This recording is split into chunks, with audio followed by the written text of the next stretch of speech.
ವಿಪಕ್ಷ ಪಕ್ಷ ರಾಕ್ಷಸ ಕ್ಷಮಾಕ್ಷ ರೂಕ್ಷ ವೀಕ್ಷಣಂ ಸದಾಕ್ಷ ಯತ್ಕೃಪಾ ಕಟಾಕ್ಷ ಲಕ್ಷ್ಮ ಲಕ್ಷ್ಮ ವಕ್ಷಸಂ ವಿಚಕ್ಷಣಂ ವಿಲಕ್ಷಣಂ ಸುತೀಕ್ಷಣಂ ಪ್ರತೀಕ್ಷಣಂ ಪರೀಕ್ಷ ದೀಕ್ಷ ರಕ್ಷ ಶಿಕ್ಷ ಸಾಕ್ಷಿಣಂ ಕ್ಷಮಂ ಭಜೆ. ಓಂ ಶ್ರೀ ಲಕ್ಷ್ಮೀ ನಾರಸಿಂಹಾಯ ಸ್ವಾಹ. ನಿಮ್ಮ ಜೀವನದ ಆದರ್ಶ ವ್ಯಕ್ತಿಗಳು, ರೋಲ್ ಮಾಡೆಲ್ಸ್ ಯಾರು ಅಂತ ಹೇಳಿದ್ರೆ ದಾರಾ ಬೇಂದ್ರೆ ಅವರು, ನಾಲ್ವಡಿ ಕೃಷ್ಣರಾಜ ಒಡೆಯರು, ಅವ್ರನ್ನೆಲ್ಲ ಸೇರಿಸ್ಕೊಂಡು ಒಂದು ಲಿಸ್ಟಲ್ಲಿ ಹಾಕಿ. ನಂಗೆ ಅಸ್ಟ್ರಾಲಜಿ ಬಗ್ಗೆ ಇಂಟ್ರೆಸ್ಟ್ ಬರ್ಸಿದಂಥ ವ್ಯಕ್ತಿ ಅವರು. ನನಗಿದೆಲ್ಲ ರಿಂಗ್ಸ್ ಎಲ್ಲ ನಾ ಹಾಕೋಬೇಕು ಅಂದಾಗ ಅವಳು ಒಂದೊಂದು ಹಾಡಲ್ಲಿ ಹಾಕೊಂಡ್ರೆ ಉಂಗುರ ಎಲ್ಲಾನು ಕೂಡ ಅದು 150 ರೂಪಾಯಿ ಇದೆ. ಅದನ್ನು ಅವ್ರಿಗೆ ಹೇಳ್ತಿರ್ಲಿಲ್ಲ ಹೀರೋ ಹೀರೋಯಿನ್ಗೆಲ್ಲ. 5 ಫಿಲ್ಮ್ ರಿಲೀಸ್ ಆದ್ರೂ ಆ ವಾರದಲ್ಲಿ ನಂದೇ ಫಿಲ್ಮ್ ಚೆನ್ನಾಗಿ ಓಡಿದ್ದು, 50 ದಿನಗಳು ಓಡ್ತು. ಬಟ್ ನಂದು ಅಷ್ಟು ಕೋಟಿ ಕಲೆಕ್ಷನ್ ಆದ್ರೂ ನನ್ನ ಕೈ ಕೊನೆಗೆ 6 ಲಕ್ಷ ರೂಪಾಯಿ ಕೊಟ್ಟು. ದೇಶದಲ್ಲಿ ಬೇರೆ ಯಾವ ಲೀಡರ್ಸು ಕೂಡ ಮಹಿಳಾ ಶಕ್ತಿಗೆ ಅಷ್ಟು ಪ್ರಾಮುಖ್ಯತೆ ಕೊಡದೇ ಇದ್ದಾಗ ಮಹಿಳೆಯಲ್ಲಿ ಅಷ್ಟು ಶಕ್ತಿ ಇದೆ ಅಂತ ಪ್ರತಿಯೊಬ್ಬ ಮಹಿಳೆಯನ್ನು ನೀನು ರಾಣಿ ಅಂತಾನೆ ಕರೆಯೋರು. ಅಡಚಣೆಗಳು ಬಂದೇ ಬರುತ್ತೆ. ಫಾರ್ ಎಕ್ಸಾಂಪಲ್, ಇವಾಗ ನಾನು ಇದು ಆಜಾದ್ ಭಾರತ್ ಫಿಲಮ್ ಮಾಡ್ತಿರೋದು ನನಗೆ 4 ಕೇಸುಗಳಿದೆ. ಸುಪ್ರೀಂ ಕೋರ್ಟಲ್ಲಿ ಕೇಸಿದೆ, ಹೈಕೋರ್ಟಲ್ಲಿ ಕೇಸಿದೆ, ಲೋವರ್ ಲೆವೆಲ್ ಕೋರ್ಟಲ್ಲಿ ಕೇಸಿದೆ. ದಶಮಹಾವಿದ್ಯೆ ಏನು ಗೊತ್ತಾ, ಅತೀ ದೊಡ್ಡ ವಿದ್ಯೆ. ಅವಳು ಪಾರ್ವತಿ, ಅವಳೇ ತೋರಿಸಿದಂಥ ದಶಸ್ವರೂಪಗಳು ಶಿವನಿಗೆ. ಕೃಷ್ಣ ಸೀರೆನ ಕೊಟ್ಟಾಗ ಈಗ ನಿಮ್ಮ ಬಟ್ಟೆನ ನಾನು ಮುಟ್ಕೋತೀನಿ ಅಂತ ಹೇಳಿದ್ರೆ ಕೃಷ್ಣನೇ ಡೈರೆಕ್ಟಾಗಿ ಸೀರೆ ಕೊಡ್ತಿದ್ದಾನೆ, ಪರಮಾತ್ಮ. ಅವಳು ರಜಸ್ವಲಿ ಆಗಿದ್ದಾಳೆ, ಕೃಷ್ಣನೇ ಮುಟ್ಕೋತಿದ್ದಾನೆ. ಮನುಷ್ಯರದ್ದೇನಿದೆ ಆಟ? It's not a negative thing. ತಂತ್ರ ಮಂತ್ರ ಯಂತ್ರ it goes hand in hand. ಪ್ರತಿಯೊಂದು ನನ್ನ ಹತ್ರ ಅವರು ಶರಣಾಗತಿ ತೊಗೊಂಡು ಬಂದಂಗೆ, ನಾನು ಹೇಳ್ದಂಗೆ ನನ್ನ ಕಂಟ್ರೋಲಲ್ಲಿ ಇರಬೇಕು ಅಂತ. ಶತ್ರು ಅಂದರೆ ಒಬ್ಬ ಮನುಷ್ಯನ ರೂಪದ ಶತ್ರುನೇ ಅಲ್ಲ. ನಿಮ್ಗೆ ಅದು ಕಾಯಿಲೆ ಬಂದಿರ್ಬೋದು, ನೋವಾಗಿರಬಹುದು, ಬೇರೆ ಏನೋ ಆಗಿರಬಹುದು, ಅಥವಾ ಅಡಚಣೆಗಳಿರ್ಬೋದು, ಅದು ಕೂಡ ಶತ್ರುನೇ. ಎಲ್ಲ ಜೀವರಾಶಿಗಳನ್ನು ಮೀರಿ ಮನುಷ್ಯ ರಾಶಿಗೆ ಯೋಚಿಸುವಂಥ ಬುದ್ಧಿಶಕ್ತಿಯನ್ನು ಕೊಟ್ಟಿದ್ದಾನೆ ಪರಮಾತ್ಮ. ನಾವು ಯೋಚಿಸಿ ಮಾಡಬೇಕು. ಮತ್ತು ಮಂತ್ರಕ್ಕಿರೋ ಪವರು ನನಗಿಂತ ಮೀರಿದ್ದು ಅಂತ ಹೇಳಿದ್ದಾನೆ ಎಲ್ಲ ಕಡೆ ಉಲ್ಲೇಖಿಸಿ. ಯಾಕೆ ಗೊತ್ತಾ, ರಾಕ್ಷಸರು ಕೂಡ ತಪಸ್ಸು ಮಾಡಿದಾಗ, ಮಂತ್ರಗಳನ್ನ ಹೇಳ್ಕೊಂಡಾಗ ದೇವ್ರು ಕೂಡ ಅವಾಯ್ಡ್ ಮಾಡಕ್ಕಾಗಲ್ಲ. ದೇವ್ರು ಬಂದು ಪ್ರತ್ಯಕ್ಷ ಆಗ್ಲೇಬೇಕು. ಯಾವತ್ತೂ ಓದಿರೋದು ಸುಮ್ಮನೆ ವರ್ಕ್ ಆಗಲ್ಲ. ಅದೇನಂದ್ರೆ ಬುಕ್ಕಿಶ್ ನಾಲೆಡ್ಜು ಅಥವಾ ನಿಮ್ಮ ಫೋನಲ್ಲಿ ಇರುವಂತಹ ಯೂಟ್ಯೂಬಲ್ಲಿ ಅಥವಾ ಅಂಗಡಿಲಿ ಮಾರೋವಂಥ ದೇವ್ರ ಫೋಟೋಸ್ ಥರ ಅದನ್ನ ಮನೆಗೆ ತಂದು ನೀವು ಹೆಂಗೆ ಎನರ್ಜಿ ಕೊಟ್ಟಾಗಲೇ ನಿಮಗೆ ದೇವರಾಗಿ ಕಮ್ಯುನಿಕೇಟ್ ಮಾಡುತ್ತೋ ಆ ಜ್ಞಾನ ನೀವು ಅಳವಡಿಸ್ಕೊಂಡ್ರೆ ವರ್ಕ್ ಆಗೋದು. ಮೊದಲನೇದು ಭಗವದ್ಗೀತಾ ನೀವು ಓದ್ಕೊಳ್ಬೇಕು. ಆ ಕರ್ಮ ಥಿಯರಿನ ಅರ್ಥ ಮಾಡ್ಕೋಬೇಕು ಅಂದರೆ ಈ ವಿಚಾರಗಳನ್ನು ಅರ್ಥ ಮಾಡ್ಕೋಬೇಕು. ಜ್ಞಾನನ ಟ್ರಾನ್ಸ್ಫರ್ ಮಾಡ್ತಿದ್ರಲ್ಲ, ಅದು ಇನ್ನೊಂದು ಟೀಚರ್ ಮಾಡೋವಂಥ, ಗುರುಗಳು ಮಾಡುವಂಥ ಕೆಲಸ.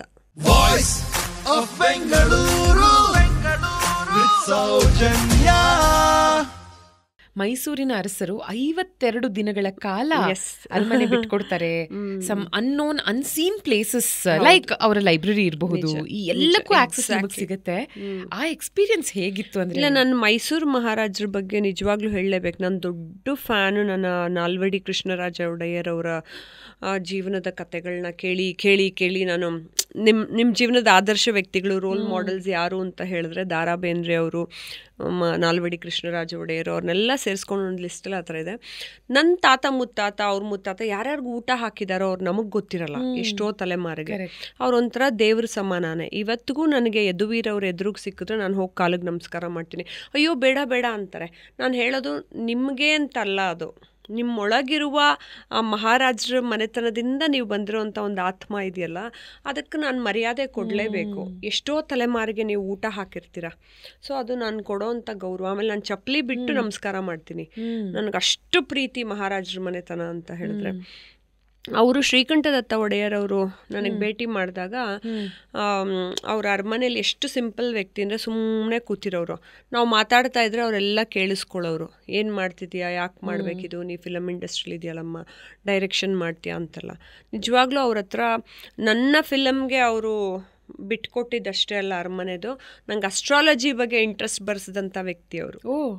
ನನಗಿದೆಲ್ಲ ರಿಂಗ್ಸ್ ಎಲ್ಲ ನಾ ಹಾಕೋಬೇಕು ಅಂದಾಗ ಮಹಾರಾಜರ ಮನೆತನದವರು, ದೇವಾನು ದೇವತೆಗಳೆಲ್ಲರನ್ನೇ ಹಾಕೊಳ್ತಾ ಇದ್ದಾಗ ಸಾಮಾನ್ಯ ಮನುಷ್ಯರು ಕೂಡ ಯಾಕೆ ಇದಕ್ಕೆಲ್ಲ ಬೆಲೆ ಕೊಡಬೇಕು ಅಂತ ಅನ್ನೋದು ಒಂದು ಇಂಟ್ರೆಸ್ಟ್ನ ಬರ್ಸಿಸಿದ್ರು.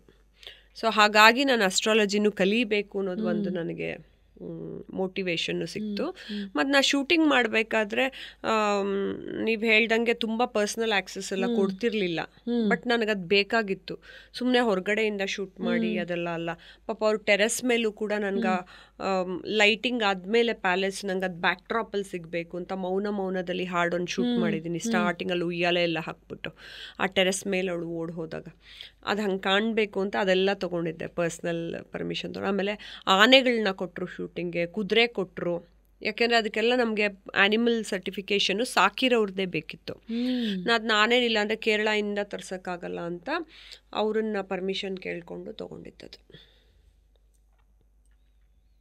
I am very lucky for that. ಅಂದರೆ ನಾ ಕಷ್ಟಪಡಕ್ಕೆ ರೆಡಿ ಅಂತಂದಾಗ ದೇವರು ನಮಗೆ ಯಾವ ರೀತಿ ನಾನು ಮಾಡೋಕ್ಕೆ ರೆಡಿಯಾಗಿ ಹೋಗ್ತೀನಿ, ಕಷ್ಟಪಟ್ಟರು ಜೀವನದಲ್ಲಿ ಕಷ್ಟ ಆದರೂ ನಾ ಮಾಡ್ತೀನಿ ಇಂದಾಗ ದೇವ್ರು ನಿನಗೆ ಎಲ್ಲ ರೀತಿಯೂ ಹೇಗೆ ಸಪೋರ್ಟ್ನ ತಂದು ಕೊಡ್ತಾರೆ ಅಂತ ಅನ್ನೋದಕ್ಕೆ. ಅಲ್ಲಿ ನಮಗೆ ನಮ್ರತೆ, ಜ್ಞಾನ, ಡೆಡಿಕೇಶನ್ ಎಲ್ಲವೂ ಬೇಕಾಗುತ್ತೆ. ಅದಿದ್ದಾಗ ದೇವರು ಕೂಡ ನಮ್ಮನ್ನು ಕೈ ಹಿಡ್ದಂಗೆ ಎತ್ತಾರೆ. ಕೆಲವ್ದನ್ನ ಮತ್ತೆ ನಾವೇ ಬಯಸಿದ್ರು ಮಾಡಕ್ಕಾಗಲ್ಲ ಅಂತಾರಲ್ಲ. ಐ ಥಿಂಕ್ ಇದು ಒನ್ ಸಚ್ ಸಿನಿಮಾ. ಎಕ್ಸಾಕ್ಟ್ಲಿ. ನನಗೆ ಚಂದ್ರ ನಾನೇ ಇವಾಗ ತಿರ್ಗಾ ಹೋಗಿ ಮಾಡು ಅಂತ ಹೇಳಿದ್ರು ತುಂಬಾ ಕಷ್ಟ. ಆ ಕರ್ಟನ್ಗಳು ಮ್ಯಾಚ್ ಮಾಡ್ತಿದ್ದೆ, ಮತ್ತು ಆ ಬೆಡ್ ಅವಳದು ಮ್ಯಾಚ್ ಮಾಡ್ತಿದ್ದೆ. ಅವಳ ಕಾಸ್ಟ್ಯೂಮು, ಪ್ರೇಮ್ ಕಾಸ್ಟ್ಯೂಮ್ ಎಲ್ಲ ನೀವು ನೋಡಿ ನಾನು ಹೆಂಗೆ ಡಿಸೈನ್ ಮಾಡಿದ್ದೀನಿ ಅಂತ. ನಾನೇ ಹೋಗಿ ಅಲ್ಲಿ ಶಿವಾಜಿನಗರಿಂದ ತೊಗೊಂಬರ್ತಿದ್ದೆ. ಯಾಕೆಂದರೆ ಕಾಸ್ಟು ಜಾಸ್ತಿ ಆಗಬಾರ್ದು, ನೋಡೋಕ್ಕೂ ಚೆನ್ನಾಗಿ ಕಾಣಬೇಕು ಅಂತ. ಅವಳು ಒಂದೊಂದು ಹಾಡಲ್ಲಿ ಹಾಕ್ಕೊಂಡ್ರು ಉಂಗುರ ಎಲ್ಲನೂ ಕೂಡ ಅದು 150 ರೂಪಾಯಿ ಇದೆ. ಅದನ್ನು ಅವ್ರಿಗೆ ಹೇಳ್ತಿರ್ಲಿಲ್ಲ ಹೀರೋಯಿನ್ಗೆಲ್ಲ. ನಾನು ಎಷ್ಟು ದುಡ್ಡಿಗೆ ತರ್ತಿದ್ದೆ ಅದು ನನಗೆ ಗೊತ್ತಿತ್ತು. ಸೊ ಆಮೇಲೆ ಇಲ್ಲ, it is matching with this ಅಂತ, ಅದೇ ಹಾಕ್ಕೋಬೇಕು ನೀನು ಹಿಂಗೆ ಅಂದಾಗೆಲ್ಲ ಅಂತಂದಾಗ ಆ ಥರ ಒಂದೊಂದು ಮ್ಯಾಚ್ ಮಾಡಿದ್ದೀನಿ ನಾನು. ಲವ್ಲಿ. ಆ್ಯಂಡ್ ಜನರ ರೆಸ್ಪಾನ್ಸು ಅಷ್ಟೇ ಬ್ಯೂಟಿಫುಲ್ ಆಗಿದೆ ಇತ್ತು ಚಂದ್ರ ಸಿನಿಮಾಗೆ. ನನಗೆ ಡಿಸ್ಟ್ರಿಬ್ಯೂಟ್ರು ಅಂದರೆ ಸರ್, ನನಗೆ ಇವರು ಡಿಸ್ಟ್ರಿಬ್ಯೂಷನ್ ಗಂಗರಾಜು ಸರ್ ಮಾಡಿಕೊಟ್ರು ಥಿಯೇಟ್ರ್ಗಳನ್ನು ಕೊಡೋವಂಥ ವ್ಯಕ್ತಿಗಳು ನಂಗೆ ತುಂಬ ಮೋಸ ಮಾಡಿದ್ರು. ಏನಕ್ಕೆ ಅಂತ ಗೊತ್ತಿಲ್ಲ ನಮ್ಮ ಫಿಲಮ್ನ ಆ ರೀತಿ. ಬಟ್ 5 ಫಿಲಮ್ ರಿಲೀಸ್ ಆದ್ರೂ ಆ ವಾರದಲ್ಲಿ ನನ್ನದೇ ಫಿಲಮ್ ಚೆನ್ನಾಗಿ ಓಡಿದ್ದು, 50 ದಿನಗಳು ಓಡ್ತು. ಬಟ್ ನಂದು ಅಷ್ಟು ಕೋಟಿ ಕಲೆಕ್ಷನ್ ಆದ್ರೂ ನನ್ನ ಕೈ ಕೊನೆಗೆ 6 ಲಕ್ಷ ರೂಪಾಯಿ ಕೊಟ್ಟರು. ಬಟ್ ನಾನು ಆಲ್ರೆಡಿ ಅದನ್ನ ಸನ್ ಟಿ ವಿ, ಉದಯ ಟಿ ವಿಗೆ ಸೇಲ್ ಮಾಡಿಬಿಟ್ಟಿದ್ರಿಂದ ವಿ ವರ್ ಸೇಫ್. ಸೊ ನಮ್ಮ ದುಡ್ಡು ನಮಗೆಲ್ಲ ಬಂದ್ಬಿಟ್ಟಿತ್ತು ಮುಂಚೆನೆ. And which is that one best ಅಥವಾ ಅನ್ಫರ್ಗೆಟಬಲ್ ಕಾಂಪ್ಲಿಮೆಂಟ್ ಈ ಸಿನಿಮಾಗೆ ಬಂದಂಥದ್ದು? ಯಾರಿಂದ ಬಂತು ಕಾಂಪ್ಲಿಮೆಂಟ್? ಶ್ರೇಯಾನು ಕೊಟ್ಟಿದ್ರು.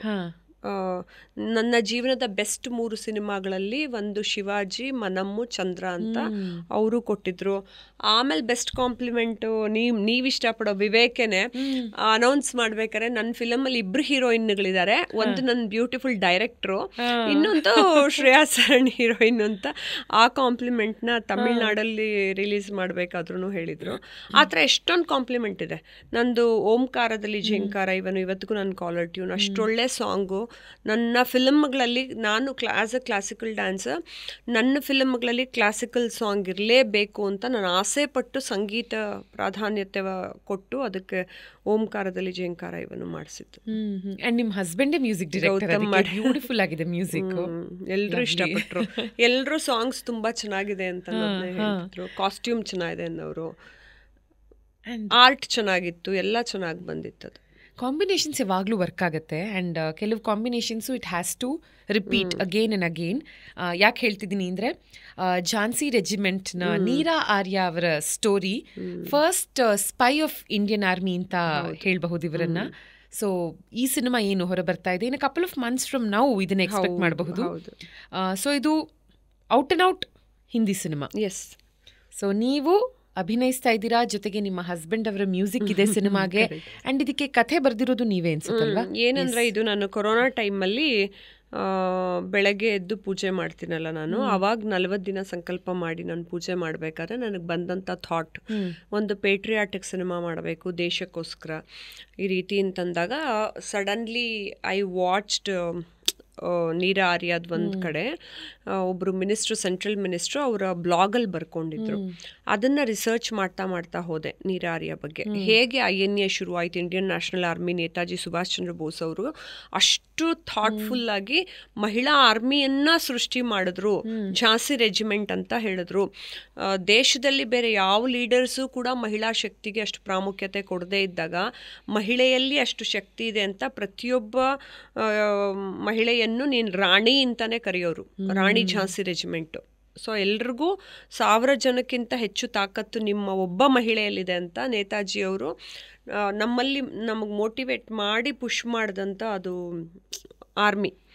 ಅದ್ರ ಬಗ್ಗೆ ನಾನು ಹೊರಗಡೆ ತರಬೇಕು ಅಂತ. ಯಾಕೆ ಗೊತ್ತಾ, ಎಷ್ಟೋ ಜನ ಹೆಣ್ಮಕ್ಳು ಪಾಪ ದೇಶಕ್ಕೋಸ್ಕರ ಮನೆ ಬಿಟ್ಟು, ಮಕ್ಕಳನ್ನ ಬಿಟ್ಟು, ಪ್ರೀತಿಸಿದವನ್ನ ಬಿಟ್ಟು, ತಂದೆ ತಾಯಿನ ಬಿಟ್ಟು ಅಲ್ಲಿ ಹೋಗಿ ಕಾಡಲ್ಲಿ ನೆಲೆಸಿದ್ದು, ನೇತಾಜಿ ಜೊತೆ ಇದ್ದು ಎಲ್ಲ ದೇಶಗಳಲ್ಲೂ ಅವ್ರು ಆರ್ಮಿ ಕಟ್ಟಿದ್ರು.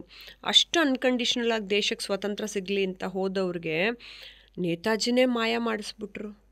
ನೇತಾಜಿನೇ ಎಲ್ಲಿ ಸತ್ತೋದ್ರು ಅಂತ ಗೊತ್ತಿಲ್ಲ. ಇವ್ರನ್ನೆಲ್ಲ INAರನ್ನ ತೊಗೊಂಡೋಗ್ಬಿಟ್ಟು ಎಲ್ಲ ಕಡೆ ಪ್ರೆಸಿಡೆನ್ಸಿ ಜೈಲ್ಗೆ ಹಾಕಿದ್ರು, ಕಾಲಾಪಾನಿ ಜೈಲ್ಗೆ ಹಾಕಿದ್ರು. ಇಷ್ಟೆಲ್ಲ ಘನಘೋರವಾಗಿ ಜನಗಳನ್ನ ಟಾರ್ಚರ್ ಕೊಟ್ಟು ಬೇರೆಯವ್ರ ಅಧಿಕಾರದಲ್ಲಿ ಕೂತ್ಕೊಂಡ್ರು. ಅಧಿಕಾರದಲ್ಲಿ ಕೂತ ಮೇಲೂ ಕೂಡ INAಲಿ ಇದ್ದಂಥ ಮತ್ತು ದೇಶಕ್ಕಾಗಿ ಹೋರಾಟ ಮಾಡಿದವ್ರಿಗೆಲ್ರಿಗೂ ನಾವೇನೋ ಒಂದು ಕೊಡ್ತೀವಿ, ತೊಗೊಳ್ರಪ್ಪ ನಿಮಗೆ ದುಡ್ಡು, ಮನೆ ಕಟ್ಕೊಳ್ಳಿ, ಅಥವಾ ನೀವು ಹಿಂಗಿರಿ, ನಿಮಗೆ ನಾನು ಪೆನ್ಷನ್ ಕೊಡ್ತೀನಿ, ಈ ಥರ ಕೊಡ್ತೀನಿ, ಸ್ಪಾನ್ಸರ್, ಏನೂ ಕೊಡಲಿಲ್ಲ ಸರ್ಕಾರ. ನಮ್ಮ ದೇಶ, ನನ್ನ ದೇಶ ಅಂತ ನಾವು ಎದೆ ತಟ್ಟಿ ಹೇಳ್ಕೊಳ್ಳೋ ಅಂಥ ದೇಶ, ಪಾಪ ಇಷ್ಟು ಕಾಂಟ್ರಿಬ್ಯೂಟ್ ಮಾಡಿದಂಥ ಮಹಿಳೆಯರಾಗಲಿ ಪುರುಷರಾಗಿರಲಿ, ಇವತ್ತಿಗೂ INA ಅವರು ತುಂಬ ಜನರನ್ನ ನಾನು ಡೆಲ್ಲಿಲಿ ಎಲ್ಲ ಕಡೆ ಭೇಟಿ ಮಾಡಿ ಈ ಕಥೆನ ಬರ್ಕೊಳ್ತಾ ಹೋದೆ, ರಿಸರ್ಚ್ ಮಾಡಿ ಮಾಡಿ ಮಾಡಿ. ಯಾಕೆ ಗೊತ್ತಾ, ಈ ಕತೆ ಪುಸ್ತಕಗಳಲ್ಲಿ ಏನಾಗುತ್ತೆ ಅಂದರೆ, ನೀ ಹಿಂಗಿದ್ರು ಆರ್ಮಿಲಿ ಹೋರಾಟ ಮಾಡಿದ್ರು ಅಂತಾರೆ. ಆಯಿತು, ಅವ್ರು ರಾತ್ರಿ ಏನು ಬಟ್ಟೆ ಹಾಕ್ಕೋತಿದ್ರು, ರಾತ್ರಿ ಏನು ಊಟ ಮಾಡ್ತಿದ್ರು, ಹೇಗೆ ಮಲಕ್ಕೋತಿದ್ರು, ಅಲ್ಲಿ ಹಾವು ಬರ್ತಿರ್ಲಿಲ್ವಾ, ಪ್ರಾಣಿ ಬರ್ತಿರ್ಲಿಲ್ವಾ, ಟ್ರಾನ್ಸ್ಪೋರ್ಟೇಷನ್ಗೆ ಏನಿತ್ತು, ಹೇಗೆ ಹೋಗ್ತಿದ್ರು, ಇದೆಲ್ಲ ನಾನು ಆ ಬದುಕಿರೋ ವ್ಯಕ್ತಿಗಳನ್ನೇ ಕೇಳಿ ಕತೆ ಬರ್ಕೋಬೇಕಿತ್ತು. ಅದನ್ನು ಮಾಡಿ ಇದು ಆಜಾದ್ ಭಾರತ್ ಅಂತ ಮಾಡೋದು. ಶ್ರೇಯಸ್ ತಲ್ಪಡೆ ಅವರು ಸುಭಾಷ್ ಚಂದ್ರ ಬೋಸ್ ಅವರು ರೋಲ್ ಮಾಡಿದ್ದಾರೆ. ನಾನು ನೀರಾ ಆರ್ಯದು ಮಾಡಿದ್ದೀನಿ. ಸೊ ಮೊನ್ನೆ ನಾನು ನೇತಾಜಿಯವರ ಮರಿ ಮೊಮ್ಮಗಳನ್ನ ಇನ್ವೈಟ್ ಮಾಡಿದಾಗಲೂ ಕಾರ್ಯಕ್ರಮಕ್ಕೆ ಅವ್ರು ತುಂಬ ಬ್ಯೂಟಿಫುಲ್ಲಾಗಿ ಒಂದು ಸ್ಪೀಚ್ ಕೊಟ್ಟರು. 140 ಕೋಟಿ ಜನರಲ್ಲಿ ಯಾರಿಗೂ ಥಾಟ್ ಬರದೇ ಇರೋದು ರೂಪಾ ಅಯ್ಯರ್ಗೆ ಬಂದಿದೆ, ನೀರಾ ಆರ್ಯದು ಸ್ಟೋರಿ ಮಾಡಬೇಕು ಅಂತ. ಸೊ ಅವಳ ಆತ್ಮನೇ ಇವಳ ಆತ್ಮದಲ್ಲಿ ಬಂದಿದೆ. Now she is part of Netaji Subhash Chandra Bose ಅವರ ಫ್ಯಾಮಿಲಿ ಅಂತ ಅಷ್ಟು ಚೆನ್ನಾಗಿ ಹೇಳಿದ್ರು. ಸೊ ಅದನ್ನು ಎಗೇನ್ ದಿಸ್ ಇಸ್ ಮೈ ಸೌಭಾಗ್ಯ, ನನಗೆ ಆ ಥಾಟ್ನ ದೇವ್ರು ಬರೆಸಿ ನಾನು ಈ ಫಿಲ್ಮ್ ಮಾಡೋ ಹಾಗೆ ಮಾಡಿರೋದು. ಈ ಥರ ಅನ್ಸಂಗ್ ಹೀರೋಸ್ ಇಷ್ಟೊಂದು ಜನ ಇದಾರಲ್ವಾ, ಅಂದ್ರೆ ತುಂಬಾ ಜನ. ನೀರಾ ಆರ್ಯ ಅವರ ಕಥೆ ಆಕ್ಚುಲಿ ತುಂಬಾ ಅಂದ್ರೆ ತುಂಬಾ ಮೋಟಿವೇಟಿಂಗ್ ಆಗಿದೆ. ಜನರಿಗೆ ಗೊತ್ತಾಗಬೇಕು, ಇಂಥ ಒಬ್ಬ ವ್ಯಕ್ತಿತ್ವ, ಇಂಥ ಒಂದು ವ್ಯಕ್ತಿತ್ವ ನಮ್ಮ ಮಧ್ಯೆ ಇತ್ತ, ನಮಗೆ ಗೊತ್ತೇ ಇರ್ಲಿಲ್ವಾ ಇಷ್ಟು ವರ್ಷ, ಯಾಕೆ ನಾವು ನಮ್ಮ ಹಿಸ್ಟ್ರಿ ಬುಕ್ಸ್ ಅಲ್ಲಿ ಇದನ್ನು ಓದ್ಲಿಲ್ಲ ಅಂತ. ಕರೆಕ್ಟ್. ಸೊ ಇದೇ ತರ ಮತ್ತೊಂದು ಬ್ಯೂಟಿಫುಲ್ ಆಗಿರುವಂಥ ಕಾನ್ಸೆಪ್ಟ್ ನಮ್ಮ ಇಂಡಿಯನ್ ಎಜುಕೇಶನ್ ಸಿಸ್ಟಮ್. ಅಂದ್ರೆ ಅವಾಗ್ಲೇ ಪ್ರಪಂಚದ ಮೂಲೆ ಮೂಲೆಯಿಂದ ಭಾರತಕ್ಕೆ ಬರೋರು, ನಳಂದ ಇರಬಹುದು, ತಕ್ಷಶಿಲಾ ಇರಬಹುದು. ನೀವು ವಿಡಿಯೋ ಮಾಡಿ. ಹೌದು ಹೌದು ಹೌದು, ನನಗೂ ಇದು it is subject of interest. So ಭರತ ವರ್ಷೇ ಭರತ ಕಂಡೆ, ಯೆಟ್ ಅನದರ್ ಪವರ್ಫುಲ್ ಟೈಟಲ್ ನೀವು ಚೂಸ್ ಮಾಡಿದ್ದೀರಾ. ಅಂಡ್ ಇದರಲ್ಲಿ ಅಮಿತಾಬ್ ಬಚ್ಚನ್ ಅವರಿದ್ದಾರೆ, ಮಾಡಕ್ಕೆ ಪ್ಲಾನ್ ಮಾಡ್ಕೊಂಡು ಇವಾಗ ಶುರು ಮಾಡ್ತಾ ಇದೀವಿ. ಅಮಿತಾಬ್ ಬಚ್ಚನ್ ಜಿ, ಅಕ್ಷಯ್ ಕುಮಾರ್ ಅವ್ರನ್ನೆಲ್ಲ ಲೈನ್ ಅಪ್ ಮಾಡ್ಕೋಬೇಕು ಅಂತ. ನಂದು ಈ ಫಿಲ್ಮ್ ಇನ್ನೊಂದು 2 months ಅಲ್ಲಿ ರಿಲೀಸ್ ಆಗಬೇಕು, ಆಜಾದ್ ಭಾರತ್. ಅದಾದ್ಮೇಲೆ ಅಂದ್ರೆ ಈಗ ಮೋದಿಜಿ ಅವ್ರು ನೋಡ್ಲಿ, ಮತ್ತೆ ನನ್ನ ಪ್ರೆಸಿಡೆಂಟ್ ದ್ರೌಪದಿ ಮುರ್ಮು ಮೇಡಮ್ ಎಲ್ಲ ನೋಡ್ಲಿ ಅಂತ ಕಾಯ್ತಾ ಇದ್ದೀನಿ. ಒಂದು ಪ್ರೀಮಿಯರ್ ಶೋ ಅದಾದ್ಮೇಲೆ ಈಗ ರಿಲೀಸ್ ಥ್ರೂಔಟ್ ಇಂಡಿಯಾ ರಿಲೀಸ್ ಆಗುತ್ತೆ. ಅದಾದ್ಮೇಲೆ ನೆಕ್ಸ್ಟ್ ಫಿಲ್ಮ್ ನಾನು ಇವರೆಲ್ಲ ಬೇಕು ಅಂತ ಲೈನ್ ಅಪ್ ಮಾಡ್ಕೊಂಡಿದ್ದೀನಿ. ಭರತವರ್ಷ ಭರತ ಕಂಡೆ ಅಗೈನ್ ನನ್ನ ಜೀವನದ ಪರಮ ಪ್ರಿಯವಾದಂಥ ಸಬ್ಜೆಕ್ಟು. ಹೇಗೆ ಇವತ್ತಿಗೂ ನಮ್ಮ ಜನ ಇಂಗ್ಲೀಷ್ ಅನ್ನೋದು ಹಿಂದೆ ಹೋಗಲಿ, ತಪ್ಪೇನಿಲ್ಲ. ಇವಾಗ ಕಾಲಕ್ಕೆ ತಕ್ಕಂತೆ ನಾವು ಕಲಿಬೇಕು, ಮುಂದುವರಿಬೇಕು, ಎಲ್ಲ ಸರಿ. ಹಾಗಂತ ನಮ್ಮದನ್ನು ನಾವು ಮರಿಬಾರ್ದು. ಸೊ ಗುರುಕುಲ ಪದ್ಧತಿಯನ್ನು ಹೇಗೆ ಹೋಗ್ಲಾಡಿಸಿದ್ರು ಅನ್ನೋದಲ್ಲ ಇದು. ಅದಕ್ಕೆ ನಾನು 4-5 ವರ್ಷದಿಂದ ರಿಸರ್ಚ್ ಮಾಡಿ ಎಲ್ಲ ರಿಜಿಸ್ಟ್ರು ಮಾಡಿ ಇಟ್ಬಿಟ್ಟಿದ್ದೀನಿ. ಆ ಟೈಟಲ್ ಭರತವರ್ಷ ಭರತ ಕಂಡೇನೆ ಬೇಕು ಅಂತ. ಬೇರೆಯವ್ರು ತಗೊಳಕ್ಕೂ ಬಿಡ್ಲಿಲ್ಲ, ನಾನು 5 ವರ್ಷದಿಂದ ರಿಜಿಸ್ಟರ್ ಮಾಡಿ ಇಟ್ಬಿಟ್ಟಿದ್ದೀನಿ ಹಿಂದಿಲಿ. ಅಲ್ಲ, ನೀವು ನಿಮ್ಮ ಮಾಡರ್ನ್ ಅಧ್ಯಾತ್ಮ ಟಾಪಿಕ್ಸ್ ಇಂದ ಹಿಡಿದು, ಅಂದ್ರೆ ಅಲ್ಲೇನು ಬರೀತಿದ್ರಿ ಆರ್ಟಿಕಲ್ಸ್, ಅಲ್ಲಿಂದ ಹಿಡಿದು ನಿಮ್ಮ ಸಿನಿಮಾ ಟೈಟಲ್ಸ್ವರೆಗೂ ಟೈಟಲ್ಸ್ ತುಂಬಾ ಚೆನ್ನಾಗಿ ಚೂಸ್ ಮಾಡ್ತೀರಾ ರೂಪಾ ಅವರೇ. Thoughtful titles. ಕಲರ್ಸ್ ಅನ್ನೋ ಸಿನಿಮಾನೇ ಇರಬಹುದು, ಒಂದು ಇಂಡಿಯನ್ ಮಗು, ಆಫ್ರಿಕನ್ ಮಗು, ಅಮೇರಿಕನ್ ಮಗು, ಬ್ಯೂಟಿಫುಲ್ ಆಗಿರೋ ಟೈಟಲ್ನ ಚೂಸ್ ಮಾಡಿದ್ದೀರಾ. ಆ್ಯಂಡ್ ಸಿನಿಮಾದ ಕಾನ್ಸೆಪ್ಟ್, ಸಬ್ಜೆಕ್ಟ್ ಕೂಡ ಅಷ್ಟೇ ಚೆನ್ನಾಗಿದೆ. ಆ್ಯಂಡ್ 4 ವೇದ ಪಾಠಶಾಲೆಗಳನ್ನು ಸ್ಟಾರ್ಟ್ ಮಾಡಬೇಕು ಅನ್ನೋಂಥ ನಿಮ್ಮ ಆಸೆ ಇರಬಹುದು. ಸೊ ಹೀಗೆ ನಿಮ್ಮ ಆಸೆಗಳು, ನಿಮ್ಮ ಕನಸುಗಳು ಎಲ್ಲ ಅದ್ಭುತವಾಗಿದೆ. ವಿಶ್ವ ಹಿಂದೂ ಪ್ರತಿಷ್ಠಾನ ಇದನ್ನ ಸ್ಟಾರ್ಟ್ ಮಾಡಿ ಟ್ರಸ್ಟ್ ಎಂಪವರ್ ಮಾಡ್ತಾ ಇರೋದು. ಏನ್ ಗೊತ್ತಾ, ನನ್ನ ಆಸೆ ಕನ್ಸಲ್ಲ, ದೇವ್ರಿಗೆ ಯಾವಾಗ್ಲೂ ನಾನು ಅದೇ ಹೇಳ್ತೀನಿ, ದಿನ ಪೂಜೆ ಮಾಡೋದು ನಂದಲ್ಲ ಇದು ಆಸೆ ಕನ್ಸು. ನಾನು ನಿನಗೆ ಪೂಜೆ ಮಾಡೋವಾಗ ನೀನ್ ಥಾಟ್ ಕೊಡ್ತಿದ್ಯಾ ಹಿಂಗೆಲ್ಲ ಮಾಡು ಅಂತ, ನೀನ್ ನನ್ನ ಕೈಲಿ ಕರ್ಮ ಮಾಡಿಸ್ಬೇಕು ಅಂತಂದಾಗ ನೀನೇ ನಂಗೆ ಎನರ್ಜಿ ಕೊಡ್ಬೇಕು. ನಾನು ಏನನ್ನೂ ಮೇಲೆ ಎತ್ಕೊಂಡು ಹೋಗಲ್ಲ. ನಾನು ಇವತ್ತಿ ಸೀರೆ ಉಟ್ಕೊಂಡು ಹಿಂಗೆ ಡ್ರೆಸ್ ಮಾಡಿಕೊಂಡು ನೀವೆಲ್ಲ ಹಿಂಗಿರ್ತೀವಿ, ಹೋಗೋವಾಗ ಏನು ಕೊಳಕು ಬಟ್ಟೆ ಹಾಕ್ಕೊಂಡಿರ್ತೀವೋ, ಹೆಂಗೆ ಹೋಗ್ತೀವೋ ಗೊತ್ತಿಲ್ಲ, ಯಾವುದೂ ನಂದಲ್ಲ. ಆದರೆ ನನ್ನ ಕೈಲಿ ಮಾಡಿಸ್ತಿದ್ಯಾ ಅಂತಂದಾಗ ನಾನು ಮರ್ಯಾದೆಯಿಂದ, ಧರ್ಮದಿಂದ ಮಾಡೋದಕ್ಕೆ ನನಗೆ ಶಕ್ತಿ ಕೊಡಬೇಕು. ಅದನ್ನು ನಾನು ಮಾಡ್ಕೊಂಡು ಹೋಗ್ತೀನಿ. ಆಮೇಲೆ ಅಡಚಣೆಗಳು ಬಂದೇ ಬರುತ್ತೆ. ಫಾರ್ ಎಕ್ಸಾಂಪಲ್ ಇವಾಗ ನಾನು ಇದು ಆಜಾದ್ ಭಾರತ್ ಫಿಲಮ್ ಮಾಡ್ತಿರೋದಕ್ಕೆ ನನಗೆ 4 ಕೇಸುಗಳಿದೆ. ಸುಪ್ರೀಂ ಕೋರ್ಟಲ್ಲಿ ಕೇಸಿದೆ, ಹೈಕೋರ್ಟಲ್ಲಿ ಕೇಸಿದೆ, ಲೋವರ್ ಲೆವೆಲ್ ಕೋರ್ಟಲ್ಲಿ ಕೇಸಿದೆ. ಆ ಥರ ಎಲ್ಲ ತುಂಬ ಜನ ಕೇಸ್ ಹಾಕಿದ್ರು ನಾನು ಹ್ಯಾಂಡಲ್ ಮಾಡಿ ಒಬ್ಬರು ಲಾಯರ್ನ ಇಟ್ಟು ಆ ಲಾಯರ್ ಫೀಸ್ ಕಟ್ಟಿ ಆ ಫೀಸಿಗೆ ನಾನು ದುಡ್ಕೊಂಡು ಎಲ್ಲ ಕಷ್ಟಪಟ್ಟೆ ಮಾಡ್ತಿದ್ದೀನಿ. ಪಡೆದೇ ಯಾವುದು ಸುಲಭವಾಗಿ ಸಿಕ್ಬಿಟ್ಟು ಕಿರೀಟ ಹಾಕ್ಸ್ಬಿಡಲ್ಲ. ಆದರೆ ನಾನು ಮಾಡಕ್ಕೆ ರೆಡಿ ಇದ್ದೀನಿ, ಅದಕ್ಕೆ ನನಗೆ ದೇವ್ರ ಶಕ್ತಿ ಕೊಡಬೇಕು. ಇಷ್ಟೇ ನಾನು ಕೇಳೋದು ದೇವ್ರನ್ನ.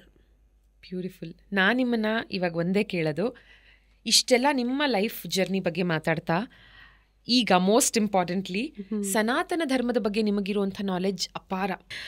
ದಶಮಹಾವಿದ್ಯೆ ಇದೆ ಅಂತ ಏನು ಹೇಳ್ತಾರೆ, ಹಾಗಾಗಿ ಇದ್ರ ಬಗ್ಗೆ ನಾನು ರಿಸರ್ಚ್ ಮಾಡ್ತಾ ಇದ್ದೆ.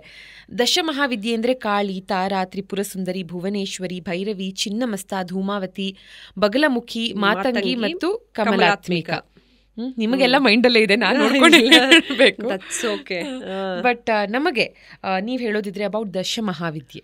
ದಶಮಹಾವಿದ್ಯೆ ಏನು ಅಂತ ಹೇಳಿದ್ರೆ ಪುರಾಣಗಳಲ್ಲಿ ಉಲ್ಲೇಖಿತವಾಗಿರೋದು ಒಂದೇ ಅಲ್ಲ. ಮತ್ತು ಕಾಮಾಖ್ಯಾಗೆ ಹೋದಾಗ ನೀವು ಅಲ್ಲಿ ಮಾತ್ರ ಗೌಹಾಟಿಲಿರುವಂಥದ್ದು 10 ದಶಮಹಾದೇವಿಗಳಲ್ಲ, ಇಡೀ ದೇಶದಲ್ಲಿ ಎಲ್ಲ ಕಡೆ ಇದೆ. ಬಟ್ ಅಲ್ಲೂ ಚೆನ್ನಾಗಿ ಬ್ಯೂಟಿಫುಲ್ಲಾಗಿ ನಿರ್ಮಿಸಿಟ್ಟಿದ್ದಾರೆ.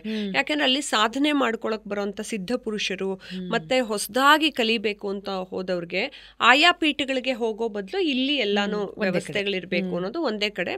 ಆಮೇಲೆ ನಿಮ್ಗೆ ಯಾವ ದೇವ್ರು ಬೇಕೋ, ಫಾರ್ ಎಕ್ಸಾಂಪಲ್ ಯಾರಿಗೋ ಸ್ಮಶಾನ ಕಾಳಿದ ಪೂಜೆ ಮಾಡಬೇಕು ಅಂದ್ರೆ ಅಲ್ಲಿ ಹೋಗಿ ಅವ್ರು ಮಾಡ್ಕೋತಾರೆ.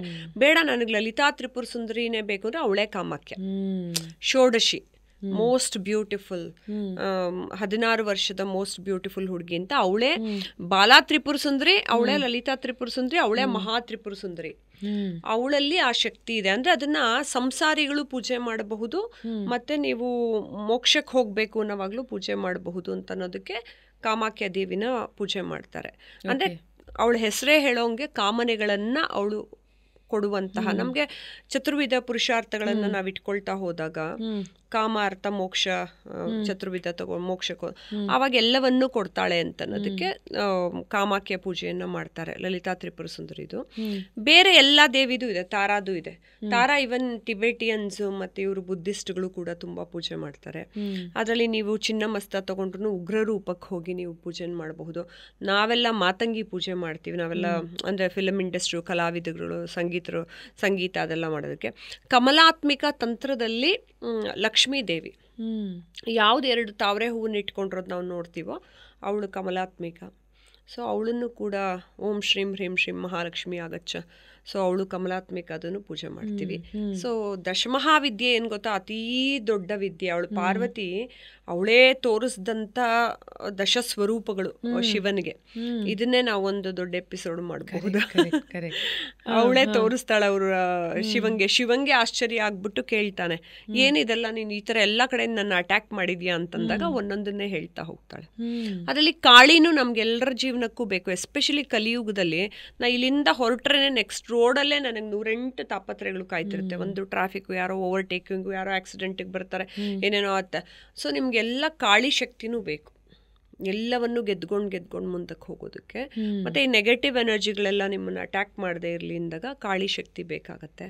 ಕಾಮಾಖ್ಯಾಗಿ ಹೋಗ್ತಿದ್ರ ಮೋಸ್ಟ್ ಬ್ಯೂಟಿಫುಲ್ ತುಂಬಾ ಅವೆಲ್ಲ ಪವರ್ಫುಲ್ ಪ್ಲೇಸ್ಗಳು. ಸೊ ಅಲ್ಲಿ ಹೋಗಿ ಬಂದು ಇದ್ರ ಬಗ್ಗೆ ಒಂದು ಸ್ಪೆಷಲ್ ಎಪಿಸೋಡ್ ಪ್ಲಾನ್ ಮಾಡೋಣ.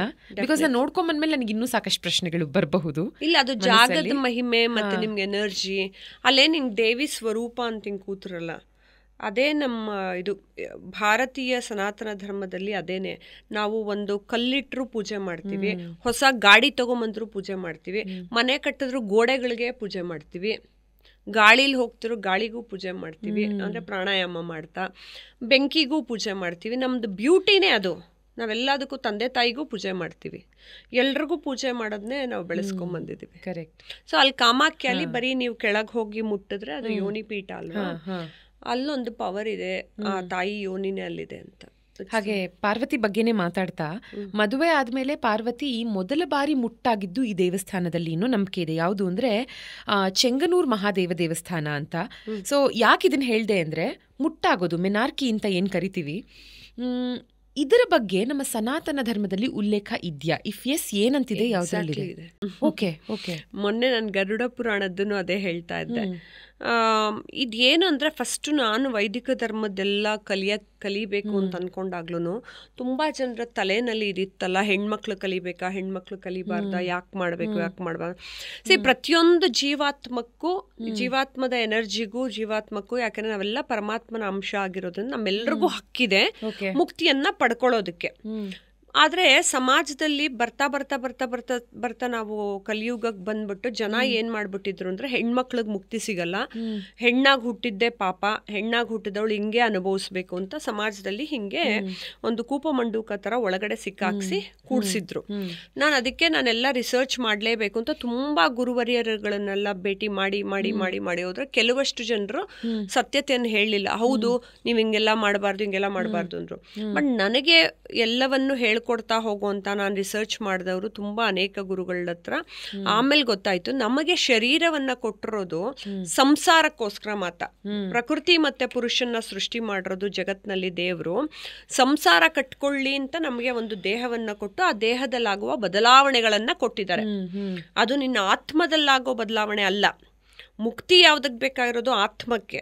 ದೇಹ ಅನ್ನೋದು ಒಂದು ಬೋಟ್ ಇದ್ದಂಗೆ, ಸಮುದ್ರದಲ್ಲಿ ನೀನು ಈ ದಡದಿಂದ ಆ ದಡಕ್ಕೆ ಹೋಗಿ ಪಾರಾಗ್ಬಿಟ್ಟು ನೀನಲ್ಲಿ ಮುಕ್ತಿಯನ್ನು ಪಡ್ಕೋಬೇಕು ಅಂತ. ದೇಹದಲ್ಲಾಗೋ ಬದಲಾವಣೆಗಳು ನಿನ್ನ ಭಕ್ತಿಯ ಲೆವೆಲ್ಗೆ ಹೋದಾಗ ಇದು ಯಾವುದೂ ಅಡಚಣೆಗಳಾಗಿ ಕಾಣಿಸ್ಕೋಕೂಡ್ದು. ಅದಕ್ಕೆ ಅಕ್ಕಮಹಾದೇವಿ ಮನೆ ಬಿಟ್ಟು ಹೋಗಿದ್ದು, ಅದಕ್ಕೆ ಮೀರಾಬಾಯಿ ತನ್ನದೇ ಆದ ಒಂದು ದಾರಿನ ಹಿಡ್ಕೊಂಡು ಹೋಯ್ತು. ಅಷ್ಟೆಲ್ಲ ಯಾಕೆ ನಮ್ಮ ಇವರು ಬಸವಣ್ಣನವರು ಎಲ್ಲರೂ ಈಕ್ವಲ್ ಆಗಿ ಲಿಂಗ ಹಾಕ್ಕೊಳ್ಳೇಬೇಕು, ಎಲ್ಲಾ ಜೀವಾತ್ಮಕ್ಕೂ ಹಕ್ಕಿದೆ, ಎಲ್ಲಾ ದೇಹಕ್ಕೂ ಹಕ್ಕಿದೆ ಅಂತಾನೆ ಈಕ್ವಲ್ ಆಗಿ ಭಕ್ತಿ ಮಾರ್ಗವನ್ನ ತೋರಿಸ್ಕೊಟ್ಟವರು. ಶಂಕರಾಚಾರ್ಯರು ಅದಕ್ಕೆ ಅದ್ವೈತ ಪ್ರತಿಪಾದನೆಯನ್ನ ಮಾಡಿದ್ದು, ಯಾವುದು ಬೇರೆ ಬೇರೆ ಅಲ್ವೇ ಅಲ್ಲ, ಎಲ್ಲವೂ ಒಂದೇ ಅಂತನ್ನೋದು. ರಾಮಾನುಜರು ಅದಕ್ಕೆ ಎಲ್ರಿಗೂ ಯೋಗ್ಯತೆ ಇದೆ ಅಂತ ಓಂ ನಮೋ ನಾರಾಯಣ ಹೇಳ್ಕೊಟ್ಟಿದ್ದು, ನಾವೆಲ್ಲರೂ ಮುಕ್ತಿಯ ಎಲ್ಲಾ ಗುರುವರಿಯರು ಆ ರೀತಿ ನೀವು ನೋಡ್ತಾ ಹೋದ್ರೆ ಅದೇನಾಯ್ತು, ಬರ್ತಾ ಇವಾಗ ವೇದಗಳಲ್ಲೂ ಕೂಡ ನಿಮಗೆ ಮೈತ್ರೇಯಿ, ಗಾರ್ಗೆಯಿ, ಘೋಷ, ವೇದ ಅವರುಗಳೆಲ್ಲ ಋಗ್ವೇದಕ್ಕೆ ತುಂಬ ಸೂಕ್ತಗಳನ್ನು ಕಾಂಟ್ರಿಬ್ಯೂಷನ್ ಮಾಡಿದ್ದಾರೆ, ತುಂಬ ಮಂತ್ರಗಳನ್ನು ಕಾಂಟ್ರಿಬ್ಯೂಷನ್ ಮಾಡಿದ್ದಾರೆ, ಬ್ರಹ್ಮವಾದಿನಿಯರಾಗಿದ್ದಾರೆ. ಪರಮಹಂಸರ ಗುರು ಕೂಡ ಬ್ರಹ್ಮವಾದಿ, ಭೈರವಿ ಬ್ರಹ್ಮವಾದಿನಿ ಮಹಿಳೆಯಾಗಿದ್ದಾಳೆ, ತಂತ್ರವನ್ನು ಹೇಳ್ಕೊಟ್ಟಂಥ ದೇವಿ. ಆಮೇಲೆ ಅನೇಕರು ಇವನ್ ಜನಕರ ಮಹಾರಾಜನ ಆಸ್ಥಾನದಲ್ಲಿ ಕೂತು ವಾದ ಮಾಡಿದಂತಹ ಗಾರ್ಗಿ, ಅವಳು ಎಲ್ಲ ಗಂಡಸರ ಮಧ್ಯಾಹ್ನ ಕೂತು ವೇದಗಳ ಬಗ್ಗೆ ವಾದ ಮಾಡಿದಂಥ ಬ್ರಹ್ಮವಾದಿನಿ. ಸೊ ಇದೆಲ್ಲ ಮಾಡ್ಕೊಂಬಂದ್ರು. ಬರ್ತಾ ಏನು ಮಾಡಿಬಿಟ್ರು ಇವರು, ಸಮಾಜದಲ್ಲಿ ನೀವು ಹಿಂಗೆ ಇರಬೇಕು ಅಂತ ಅನ್ನೋದನ್ನ ಸೃಷ್ಟಿ ಮಾಡ್ತಾ ಹೋದರು. ಅಂದರೆ ಪುರುಷ ಹೊರಗಡೆ ಹೋಗಿ ಕೆಲಸ ಮಾಡ್ತಾನೆ, ಮಹಿಳೆ ಹಿಂಗೆ ಇರಬೇಕು, ಇಷ್ಟಿಷ್ಟೇ ಆಮೇಲೆ ನಮ್ಮ ದೇಹ ಮಾಡ್ಕೊಂಡಿರೋದು ನಮ್ಮ ಸಂಸಾರ ಕಟ್ಟೋದಕ್ಕೆ. ಆಮೇಲೆ ನಾವು ಹುಟ್ಟಿದಾಗಿಂದನೂ ಇದಾಗಿರಲ್ಲ, ಋತುಮತಿ ಅಂದರೆ ಋತುಚಕ್ರ ನಮಗೆ ಶುರುವಾಗಿರಲ್ಲ. ಒಂದು ಏಜಲ್ಲಿ ಶುರು ಆಗುತ್ತೆ, ಒಂದು ಏಜಲ್ಲಿ ಮುಗಿಯುತ್ತೆ. ಅದು ಬರೀ ನಿಮ್ಮ ಫ್ಯಾಮಿಲಿ ಎಕ್ಸ್ಟೆಂಡ್ ಮಾಡಿಕೊಂಡು ಮಕ್ಕಳನ್ನ ಮಾಡ್ಕೊಳ್ಳೋದಕ್ಕೆ ನಿಮ್ಮ ದೇಹದಲ್ಲಾಗುವಂತಹ ಬದಲಾವಣೆ. ಅದಕ್ಕೆ ನಿಮ್ಮ ಜೀವಾತ್ಮವನ್ನು ಕನೆಕ್ಷನ್ ಕೊಟ್ಕೊಂಡು ನಾನು ಸುಮ್ಮನೆ ಕೂತಿರ್ತೀನಿ, ಪೂಜೆ ಮಾಡಲ್ಲ ಅಂದರೆ ನಾವು ಮೂಢರು. ಅದು ನಿಮಗೆ ಗರುಡ ಪುರಾಣದಲ್ಲೂ ಉಲ್ಲೇಖಿತವಾಗಿದೆ. ಒಬ್ಬ ಮಹಿಳೆಯನ್ನು ಆಡ್ಕೊಂಡ್ರು, ನೀನು ಈ ರೀತಿ ಋತುಚಕ್ರಕ್ಕೆ ಒಳಗಾಗಿದೆಯಾ, ನೀನು ಅಂಥವಳು, ನೀನು ಕೀಳು, ನೀನು ಹಂಗಿದೆಯಾ, ನೀನು ದೋಷ, ಮತ್ತು ನೀನು ಮೈಲ್ಗೆ ಅನ್ನೋದೆಲ್ಲ ಆಡ್ಕೊಳ್ಳೋನ್ಗೂ ಶಿಕ್ಷೆ ಕೊಡ್ತೀನಿ ಅನ್ನೋದನ್ನೇ ಪರಮಾತ್ಮ ಹೇಳಿದಾನೆ. ಒಂದು ಇನ್ನೊಂದು ನೀವು ಮಹಾಭಾರತನ ತುಂಬ ಇಷ್ಟಪಡ್ತಿರಲ್ಲ, ದ್ರೌಪದಿ ರಜಸ್ವಲೆ, ದ್ರೌಪದಿಯ ಸೀರೆನ ಎಳೆಯೋದಕ್ಕೆ ಅವಳನ್ನ ಕರ್ಕೊಂಬಂದಾಗ ಅವಳು ರಜಸ್ವಲೆ ಅಂದರೆ ಪೀರಿಯಡ್ಸ್ ಟೈಮು. ಆ ಟೈಮಲ್ಲಿ ಬಂದು ಅವಳು ಕೃಷ್ಣನಿಗೆ ಶರಣಾಗತಿ ತಗೊಂಡು ಕೃಷ್ಣ ಅಂತ ಕರೆದಾಗ, ಕೃಷ್ಣ ಸೀರೆನ ಕೊಟ್ಟಾಗ, ಈಗ ನಿಮ್ಮ ಬಟ್ಟೆನ ನಾನು ಮುಟ್ಕೋತೀನಿ ಅಂತ ಹೇಳಿದ್ರೆ ಕೃಷ್ಣನೇ ಡೈರೆಕ್ಟಾಗಿ ಸೀರೆ ಕೊಡ್ತಿದ್ದಾನೆ ಪರಮಾತ್ಮ. ಅವಳು ರಜಸ್ವಲೆ ಆಗಿದ್ದಾಳೆ, ಕೃಷ್ಣನೇ ಮುಟ್ಕೋತಿದ್ದಾನೆ.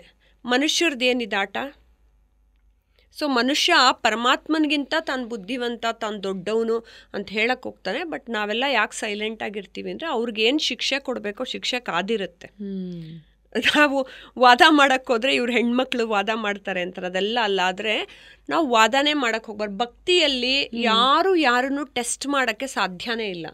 ಈಗ ಕನಕದಾಸರು, ಪುರಂದರದಾಸರನ್ನ ನೀವು ಇನ್ನೊಬ್ರು ಯಾರಿಗೋ ಹೋಲಿಸ್ಬಿಟ್ಟು ನಾನು ಹೇಳ್ತೀನಿ, ನಂಗೆ ಸಾಧ್ಯನೇ ಇಲ್ಲ. ಅವ್ರ ಭಕ್ತಿನೇ ಬೇರೆ, ಬೇಡ್ರ ಕಣ್ಣಪ್ಪಂದು ಭಕ್ತಿನೇ ಬೇರೆ, ಈಗ ನಿಮ್ಮ ಭಕ್ತಿನೇ ಬೇರೆ. ಭಕ್ತಿನ ಕಂಪೇರ್ ಮಾಡೋಕ್ಕೆ ಸಾಧ್ಯನೇ ಇಲ್ಲ.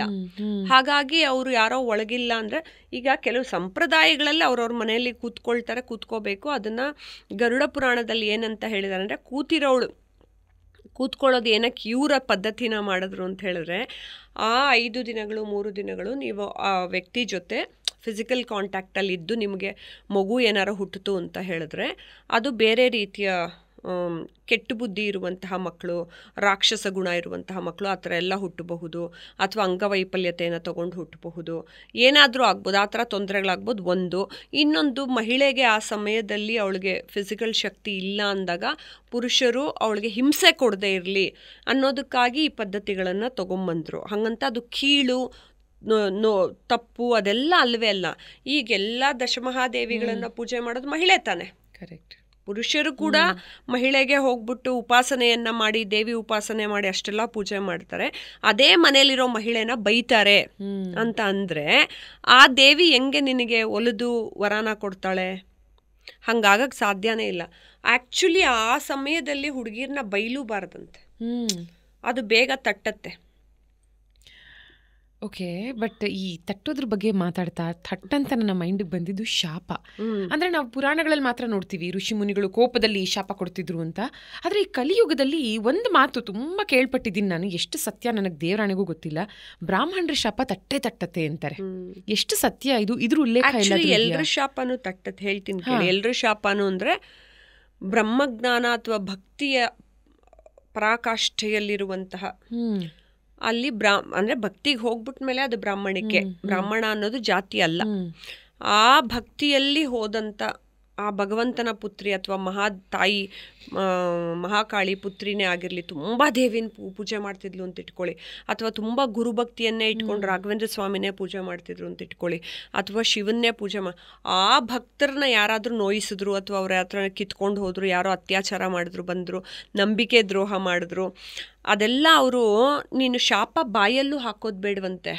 ಒಂದು ಮೂಲೆಯಲ್ಲಿ ಕೂತ್ಕೊಂಡು ನೀವು ಹತ್ಕೊಂಡ್ಬಿಡ್ತೀರಾ ನೋಡಿ, ಸುಮ್ಮನೆ ಹಿಂಗೆ ನೋಡ್ಕೊಂಡೇನೆ ನನ್ನ ಈ ಥರ ಹೀಯಾಳ್ಸಿದ್ನ ಅಂತ ನೋವು ಮಾಡಿಕೊಂಡು ನೀವು ಉಸಿರಂತ ಉಸಿರು ಬಿಟ್ಟು ನೀವು ಕಣ್ಣೀರು ಹಾಕಿದ್ರೇ ಸಾಕು, ನೇಚರು ಅಕೌಂಟಿಂಗ್ ತಗೋತಾ ಇರುತ್ತೆ. ನೀನೇನು ಹೇಳೋದೇ ಬೇಡ ಬಾಯಲ್ಲಿ, ಅವ್ನು ಹಾಳಾಗೋಗ್ಲಿ, ಅವ್ನು ಹಿಂಗಾಗಲಿ, ಅವ್ನು ಹಂಗಾಗಲಿ ಅಂತ ಏನೂ ಹೇಳೋದೇ ಬೇಡವಂತೆ. ನಿಮ್ಮ ಮನಸ್ಸು ನೊಂದ್ಕೊಳ್ಳುತ್ತೆ ನೋಡಿ, ನಿಮ್ಮ ಆತ್ಮ ನೋವು ಪಟ್ಕೊಂಡು ಮನಸ್ಸು ನೋವು ಪಟ್ಕೊಳತ್ತಲ್ಲ, ಆ ಎನರ್ಜಿ ಹೋಗಿ ಅವ್ರಿಗೆ ಕೊಡತ್ತೆ ಅಷ್ಟಿಷ್ಟಲ್ಲ. ನೀವು ಬೇಕಾದ್ರೆ ಗಮನಿಸಿ, ನೀವೇನು ಫಿಸಿಕಲಿ ಹೋಗ್ಬಿಟ್ಟು, ಇನ್ನು ಕೆಲವರು ಬಾಯಿ ಮಾತು ಕೇಳ್ತಾರೆ, ಇಲ್ಲೇ ಡ್ರಾ, ಇಲ್ಲೇ ಬಹುಮಾನ, ನಾವು ಮಾಡ್ಬಿಡ್ತೀವಿ ಅಂತ ಗಂಡು ಮಕ್ಕಳು ಜೋರು ಮಾಡ್ಕೊಂಡೋಗಿ ಹೊಡಿತಾರೆ.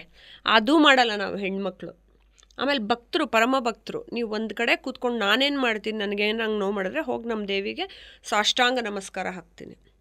ಆಮೇಲೆ ಕೆಲವು ಸತಿ ನಾವು ಕೋಪ ಮಾಡ್ಕೊಂಡು ಶಾಪ ಹಾಕಲೇಬೇಕು. ಯಾಕೆಂದರೆ ಆ ಬೌಂಡ್ರಿ ಒಂದು ಲೆವೆಲ್ನ ಮೀರಿ ನಿನಗೆ ಹೌಹಾರಿ ಏನೋ ಒಂದು ತೊಂದರೆ ಕೊಡೋಕ್ಕೆ ಬಂದರು ಅಂತ ಇಟ್ಕೊಳ್ಳಿ, ಅವಾಗ ಯಾರೂ ಸುಮ್ಮನಿರಲ್ಲ.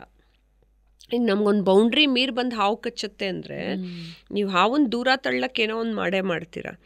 ಆ ರೀತಿ ಶಾಪಗಳು ಖಂಡಿತ ತಟ್ಟದೇ ಇರೋಕ್ಕೆ ಸಾಧ್ಯನೇ ಇಲ್ಲ. ಬಿಕಾಸ್ ನಾವೆಲ್ಲ ಈ ನೇಚರು, ವೈಜ್ಞಾನಿಕವಾಗಿಯೂ ಕೂಡ ಎನರ್ಜಿ, ನಿಮ್ಗೆ ಯಾವುದೋ ಒಂದು ಮಲಿನತೆಯ ವಾಸನೆ ಬಂದಾಗಲೂ ವಾಸನೆ ಗೊತ್ತಾಗುತ್ತೆ, ಮಲಿನತೆಯ ಧೂಳು ಬಂದಾಗಲೂ ನೀವು ಮುಖ ನಿಂಗೆ ಅನ್ಕೊತೀರ. ಅದೇ ರೀತಿ ಇದು ಮಲಿನತೆಯ ನಿಮ್ಗೆ ಎನರ್ಜಿ ಬಂದು ತಟ್ಟದಾಗ್ಲೂ ನಿಮಗೆ ಸುತ್ತಾಕೊಂಡಾದರೂ ಹೊಡೆಯುತ್ತೆ. ನಾವದನ್ನು ಕಣ್ಣಾರೆ ನೋಡಬೇಕು, ಅವ್ನಂಗೆ ಹಾಳಾಗೋಗೋದನ್ನ ಅನ್ನೋದನ್ನು ಅನ್ಕೊತಾರಲ್ಲ, ಅದು ಎಲ್ಲೂ ಹೋಗಲ್ಲ ದೂರ, ಅಲ್ಲೇ ಸುತ್ತಾಕ್ಕೊಂಡು ಬಂದು ಒಂದಿನ ಅವ್ನು 4 ಗೋಡೆ ಮಧ್ಯ ಔತಿಟ್ಕೊಂಡಿದ್ರು ಕೂಡ ಒಂದಿನ ಆ ವಿಚಾರ ಬೆಳಕಿಗೆ ಬಂದೇ ಬರುತ್ತೆ. ಒಬ್ರಿಗೊಬ್ರು ಅನ್ಯಾಯ ಮಾಡಿದ್ರು, ಮೋಸ ಮಾಡಿದ್ರು, ಕೆಟ್ಟದ್ದು ಮಾಡಿದ್ರು ಅಂದರೆ ಒಂದಿನ ಅದಕ್ಕೆ ಅನುಭವಿಸೋಕ್ಕೆ ರೆಡಿಯಾಗಿರಬೇಕು. ಗರುಡ ಪುರಾಣದ ಪ್ರಕಾರ ಮೇಲೋದ ಮೇಲೆ ಅನುಭವಿಸ್ಬೇಕು. ಬಾಂಡ್ಲಿಲಾಗಿ ಹುರಿತಾರೆ, ಬೆಂಕಿಗೆ ಹಾಕ್ತಾರೆ, ಅದಕ್ಕೆ ಹಾಕ್ತಾರೆ, ಕುಂಬಿ ಪಾಕಮ್ಗೆ ಹಾಕ್ತಾರೆ, ಅದೆಲ್ಲ ಅಂತಾನೆಲ್ಲ ಇಲ್ಲೇ ಸಿಗತ್ತಿಲ್ಲ, ಇಲ್ಲೂ ಶಿಕ್ಷೆ ಅನುಭವಿಸ್ಲೇಬೇಕು. ಭಕ್ತರು ಪರಮಾತ್ಮನ ಮಕ್ಕಳು, ಅಷ್ಟು ಅವರ ಪೂಜೆ ಮಾಡ್ತಾರೋ, ಮಂತ್ರ ಹೇಳ್ತಾರೋ ಅದೆಲ್ಲ ಅಲ್ಲ, ಪರಮಾತ್ಮಂಗೆ ಕನೆಕ್ಟ್ ಆಗಿಬಿಟ್ಟಿದ್ದಾರೆ ಅಂದಮೇಲೆ ಅವ್ರ ಮನಸ್ಸನ್ನ ನೀವು ನೋಯಿಸಿದ್ರಿ ಇನ್ಮೇಲೆ, ವೆದರ್ ಇಟ್ಸ್ ಅಪ್ಪ ಅಮ್ಮ ಆಗಿರಲಿ, ಮಕ್ಕಳಾಗಿರಲಿ, ಸ್ನೇಹಿತರಾಗಿರಲಿ, ಗಂಡ ಹೆಂಡತಿ ಆಗಿರಲಿ, ಹೂಎವರ್ ಇಟ್ ಇಸ್, ಅಕ್ಕಪಕ್ಕದ ಮನೆಯವರಾಗಿರಲಿ, ಈ ಆಡ್ಕೊಳ್ಳೋದು, ಹೊಟ್ಟೆ ಕಿಚ್ಚಿಬಿಡೋದು, ಇದೆಲ್ಲ ಮಾಡೋರನ್ನ ನೋಡಿ ಅವ್ರಿಗೆ ತಿರುಗಿಸಿ ವಾಪಸ್ ಕೊಟ್ಟಿರುತ್ತೆ ನೇಚರ್. ಟಾಕಿಂಗ್ ಅಬೌಟ್ ಪರಮಾತ್ಮನ ಮಕ್ಕಳ ಬಗ್ಗೆ ಮಾತಾಡಿದ್ವಿ, ಇವಾಗ ಪರಮಾತ್ಮನ ಬಗ್ಗೆನೇ ಮಾತಾಡೋಣ. ನರಸಿಂಹಸ್ವಾಮಿಯ ಒಂದು ತುಂಬಾ ಪವರ್ಫುಲ್ ಆಗಿರೋ ಶ್ಲೋಕ. ನೀವು ಸತತವಾಗಿ 1 ವರ್ಷಗಳ ಕಾಲ ಅಭ್ಯಾಸ ಮಾಡಿದ್ರಿ. ಟು ಬಿಗಿನ್ ವಿತ್ ಅದರ ಒಂದು ಚಿಕ್ಕ ಜಲ ಕೊಟ್ಬಿಡಿ, ಅದಾದ್ಮೇಲೆ ಮಾತಾಡೋಣ ಅದ್ರ ಬಗ್ಗೆ. ಬಿಕಾಸ್ ಬ್ರೇಕಲ್ಲಿ ನೀವು ಹೇಳಿದ್ರಿ, ಅದು ನನಗೆ ಒಂಥರ ವೈಬ್ರೇಷನ್ಸ್ ಅಮೇಝಿಂಗ್ ಆಗಿತ್ತು ರೂಪ ಅವರೇ. ಓ ಥ್ಯಾಂಕ್ ಯು ನಾರಾಯಣ. ವಿಪಕ್ಷ ಪಕ್ಷ ರಾಕ್ಷಸ ಕ್ಷಮಾಕ್ಷ ರೂಕ್ಷ ವೀಕ್ಷಣಂ ಸದಾಕ್ಷ ಯತ್ಕೃಪಾ ಕಟಾಕ್ಷ ಲಕ್ಷ್ಮ ಲಕ್ಷ್ಮ ವಕ್ಷಸಂ ವಿಚಕ್ಷಣಂ ವಿಲಕ್ಷಣಂ ಸುತೀಕ್ಷಣಂ ಪ್ರತೀಕ್ಷಣಂ ಪರೀಕ್ಷ ದೀಕ್ಷ ರಕ್ಷ ಶಿಕ್ಷ ಸಾಕ್ಷಿಣಂ ಕ್ಷಮಂ ಭಜೆ. ಓಂ ಶ್ರೀ ಲಕ್ಷ್ಮೀ ನಾರಸಿಂಹಾಯ ಸ್ವಾಹ. ಸ್ವಯಂ ಭುಜಂ ಭಜಿತ್ ಪ್ರಮುಖ್ಯ ದಿವ್ಯ ಸಂಭ್ರಮಾಧಿಜೃಂಭ ಮಧ್ಯ ದುತ್ಕಟೋಗ್ರ ದೈತ್ಯ ಕುಂಭ ಕುಂಭಿನಿಂ ನಿರರ್ಗಳಟ್ಟಹಾಸ ನಿಸ್ಪೃಹಾಷ್ಟ ದಿಗ್ಗಜಾರ್ಭಟಿಂ ಯುಗಾಂತಮಾಂತ ಕತ್ಕೃತಾಂತ ದ್ವಿತ್ಕೃತಾಂತ ಕಂಬಜೆ. ಓಂ ಶ್ರೀ ಲಕ್ಷ್ಮೀ ನಾರಸಿಂಹಾಯ ಸ್ವಾಹ.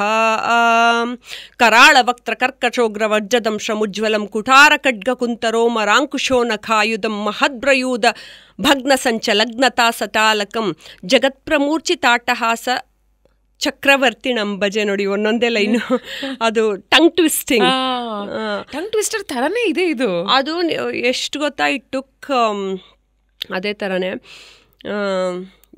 ಎಲ್ಲ ಚರಣಗಳು ನೋಡಿ ನಾ ಕಲ್ತ್ಕೊಂಡಿದ್ರು ಎಷ್ಟು it took so much of time.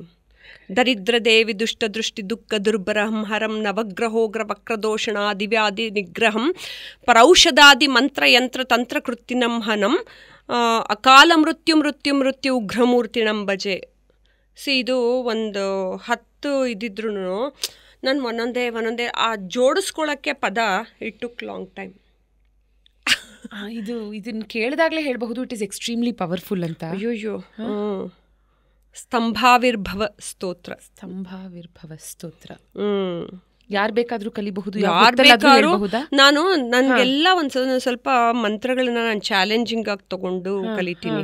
ಯಾಕೆಂದ್ರೆ ಅವ್ರಿಗೆಲ್ಲ ಬರುತ್ತೆ, ನನಗೆ ಯಾಕೆ ಬರಲ್ಲ ಅಂದ್ರೆ ವೇದಗಳ ಕಾಲದಲ್ಲಿ ಋಷಿ ಮುನಿಗಳು ಮತ್ತೆ ಅವರು ಇವರೆಲ್ಲ ಹೇಳ್ತಿದ್ರು. ಮತ್ತೆ ಅವಾಗಿಂದ ಇವಾಗ ತನಕ ನಾವು ಬುಕ್ಸ್ ಇಲ್ದೆ ಪುರುಷ ಸೂಕ್ತ ಶ್ರೀ ಸೂಕ್ತ ಎಲ್ಲ ನೋಡಿ ಯಾರೋ ಬರ್ದಿಟ್ಟು ಸುಟ್ಟು ಹಾಕಿದ್ರು, ನಳಂದ ಯೂನಿವರ್ಸಿಟಿಲಿ ಏನೋ ಸುಟ್ಟು ಹಾಕಿದ್ರು. ಇವತ್ತಿನ ತನಕ ನಮ್ಗಳಿಗೆ ಮಂತ್ರ ಟ್ರಾನ್ಸ್ಫರ್ ಆಗಿ ಬಂದಿದೆ. ಅದು ನಮ್ಗೆ ಯಾಕದು ಬರಲ್ಲ ಅನ್ನೋದಕ್ಕೆ ಈ ಶ್ಲೋಕನ ನಾನು ಜೋಡಿಸ್ಕೊಂಡು ಎಲ್ಲಿಗೆ ನಿಲ್ಲಿಸ್ಬೇಕು ಎಲ್ಲಿಗೆ ಸೇರಿಸ್ಬೇಕು ಅನ್ನೋದನ್ನ ನೋಡ್ಕೊಳ್ತಾ ಹೋಗೋದಕ್ಕೇನೆ it took lot of time. But ದಿನಾ I used to make sure ನಾ ಮಲ್ಕೊಳಕ್ ಮುಂಚೆ ನಾನು ಇನ್ನೊಂದ್ಸತಿ ಹೇಳ್ಕೊಂಬಿಡೋಣ, ಬರತ್ತಾ ಇನ್ನೊಂದ್ಸತಿ ಹೇಳ್ಕೊಂಬಿಡೋಣ. ಆಮೇಲೆ ಒಂದೊಂದೇ 2 ಲೈನ್ ಕಲಿತಿದ್ದೆ. ಡ್ರೈವಿಂಗ್ ಮಾಡ್ಬೇಕಾದ್ರೆ ತಿರ್ಗಾ 2 ಲೈನ್ ಜ್ಞಾಪಿಸ್ಕೋತಿದ್ದೆ. ತಿರ್ಗಾ ತಪ್ಪು ಹೋದ್ರೆ ಅಲ್ಲಿ ನೋಡಿ ಎಲ್ಲೋ ಸ್ಟಾರ್ಟ್ ಆಗಿ ಎಲ್ಲೋ ನಿಲ್ಲತ್ತಲ್ಲ, ತಿರ್ಗಾ ಅದನ್ನ ಮಾಡ್ಕೋಬೇಕು ಹೆಂಗೆ ಅಂತ. ಟಂಗ್ ಟ್ವಿಸ್ಟಿಂಗ್ ಅದು. And previously in the course of our discussion Ramakrishna ಪರಮಹಂಸರ ತಾಂತ್ರಿಕ ಗುರುವಿನ ಬಗ್ಗೆ ಹೇಳ್ತಾ ಇದ್ರಿ. ಉಮಾ ಭೈರವಿ ಅವರ ಹೆಸರು ಅಥವಾ ಇವರು ಭೈರವಿ ಬ್ರಹ್ಮವಾದಿನಿ. ಹಿಮಾಲಯದ ತಪ್ಪಲಿನಲ್ಲಿ ಅಂದರೆ ವಿಂಧ್ಯಾಚಲ ವಾರಣಾಸಿ ಹತ್ರ ಇವರು ಈ ತಾಂತ್ರಿಕ ವಿದ್ಯೆಯನ್ನು ಕಲಿಸ್ಕೊಟ್ರು ಅನ್ನೋ ಒಂದು ನಂಬಿಕೆ ಇದೆ ರಾಮಕೃಷ್ಣ ಪರಮಹಂಸರಿಗೆ. ಇವರು ಒಂದು ಸಾಲಿಗ್ರಾಮ ಶಿಲೆಯನ್ನು ಸದಾ ಇವರ ಬಳಿ ಇಟ್ಕೊಳ್ತಾ ಇದ್ರಂತೆ. ನನಗೆ ಈ ತಾಂತ್ರಿಕ ವಿದ್ಯೆಯ ಬಗ್ಗೆ ಮೊಟ್ಟ ಮೊದಲ ಬಾರಿಗೆ ನಾನು ಓದಿದ್ದು SL ಭೈರಪ್ಪರವರ ಸಾರ್ಥದಲ್ಲಿ. ಬ್ಯೂಟಿಫುಲ್ ಕಾದಂಬರಿ ಅದಂತೂ. ಇವಾಗ ನೆನ್ಸ್ಕೊಂಡ್ರು ಮೈ ಜುಮ್ ಅನ್ನತ್ತೆ. ಅವರು ಆ ಕಾದಂಬರಿಲಿ ಮಾಡಿರೋ ಪ್ರತಿಯೊಂದೊಂದೊಂದೊಂದು ಉಲ್ಲೇಖನೂ SL ಭೈರಪ್ಪರವರಿಗೆ ಒಂದು ಶಿರಸಾಷ್ಟಾಂಗ ನಮಸ್ಕಾರಗಳು ಇರೋ ಜಾಗದಿಂದಲೇ ಅವ್ರ ಎಲ್ಲ ಕೃತಿಗಳು. ನಿಜ. ಸೊ ಈ ತಾಂತ್ರಿಕ ವಿಸ್ಡಮ್ ಅಂತಲೇ ಏನು ಕರೀತಾರೆ, ಸಾಮಾನ್ಯ ಜನರು ಸ್ವಲ್ಪ ಹೆದರ್ಕೋತಾರೆ ಇದ್ರ ಬಗ್ಗೆ, ತಾಂತ್ರಿಕನ ಅಂತ. But what is your take on ತಂತ್ರ? ಇಸ್ ಅ ಬ್ಯೂಟಿಫುಲ್ ಕ್ರಿಯೆ. ಅದನ್ನ ಮೊನ್ನೆನೂ ಯಾರೋ ಮಾತಾಡ್ತಾರೆ, ಯಾವ ತಂತ್ರನೂ ಇಲ್ಲ, ಯಾವ ಮಂತ್ರನೂ ಇಲ್ಲ, ಇರ್ರಿ ಇದೊಂದು ಬೇರೆ, ಇದೊಂದು ದೇವ್ರು ಮಾಡಿರೋದು, ಇದೊಂದು ಭಕ್ತಿ ಅಂತ. ತಂತ್ರ ಅನ್ನೋದು it's not a negative thing. ತಂತ್ರ ಮಂತ್ರ ಯಂತ್ರ it goes hand in hand. ಪ್ರತಿಯೊಂದು ಇವಾಗ ನಮ್ಮ ದೇಶದಲ್ಲಿನೇ ಭೂಮಂಡಲ ತಗೊಂಡ್ರು ಎಷ್ಟೊಂದು ನಿಮ್ಗಲ್ಲಿ ಇದು ಯಂತ್ರಾಕಾರದಲ್ಲಿ ಏನೇನೇನೋ ಎನರ್ಜಿ ನನಗೂ ನಿಮಗೂ ಕಾಣಿಸಲ್ಲ. ಆದ್ರೆ ನಮ್ಮ ಸುತ್ತಲೂ ಒಂದು ಎನರ್ಜಿ, ಒಂದು ಹಾಕ್ಕೊಂಡಿರುತ್ತೆ ಒಂದು ಕನೆಕ್ಷನ್ಗಳು ಬ್ಲೂ ಪ್ರಿಂಟ್ಗಳಲ್ಲಿ, ನಮಗೆ ಗೊತ್ತಾಗಲ್ಲ. ಅದೇ ರೀತಿ ತಂತ್ರ ಮಂತ್ರ ಯಂತ್ರ, ಇವಾಗ ಮಂತ್ರ ಎಲ್ಲದಕ್ಕೂ ಬೇಕೇ ಬೇಕು. ನೀವು ತಾಂತ್ರಿಕ ಸಿದ್ಧಿಯನ್ನು ಮಾಡ್ಕೊಳ್ಳಿ, ಮಂತ್ರ ಸಿದ್ಧಿಯನ್ನು ಮಾಡ್ಕೊಳ್ಳಿ, ಅಥವಾ ಯಂತ್ರವನ್ನು ನೀವು ಬರೆದಾಗ್ಲೂ ಅದ್ರಲ್ಲಿ ಮಂತ್ರ ಬೇಕೇ ಬೇಕು. ಮಂತ್ರ ಬೈ ಡಿಫಾಲ್ಟ್ ಎಲ್ಲ ಕಡೆನೂ ಇರುತ್ತೆ. ತಂತ್ರಕ್ಕೆ ಯಾಕೆ ಜನ ಹೆದರ್ಕೋತಾರೆ ಅಂತ ಹೇಳಿದ್ರೆ ಅದು ವಾಮಾಚಾರ. ತಂತ್ರದಲ್ಲಿ ವಾಮ ಮತ್ತೆ ದಕ್ಷಿಣ ಅಂತ 2 ಥರ ಬರುತ್ತೆ.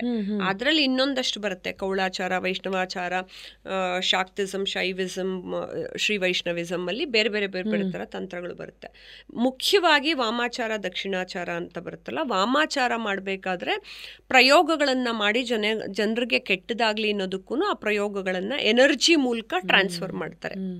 ಏನೋ ಆ ಟೈಮ್ ಬೌಂಡೆಡ್ ಟೈಮಲ್ಲಿ, ಸಮಯದಲ್ಲಿ ಇದು ಹಿಂಗೆ ಆಗಬೇಕು ಅನ್ನೋದಕ್ಕೆ. ಬ್ಲ್ಯಾಕ್ ಮ್ಯಾಜಿಕ್ ಅಂತೀವಲ್ಲ, ಇದೇನಾ? ಬ್ಲ್ಯಾಕ್ ಮ್ಯಾಜಿಕ್ನ ತಂತ್ರ ಮೂಲಕದಲ್ಲಿ ಏನೋ ಒಂದು, ಇವಾಗ ಕುಡಿಕೆಯಲ್ಲಿ ಏನೋ ಮಾಡ್ತಾರೆ, ಬೊಂಬೆ ಮಾಡಿಬಿಟ್ಟು ಮಾಡ್ತಾರೆ, ಕಾಶ್ಮೀರ ಥರದ್ದು.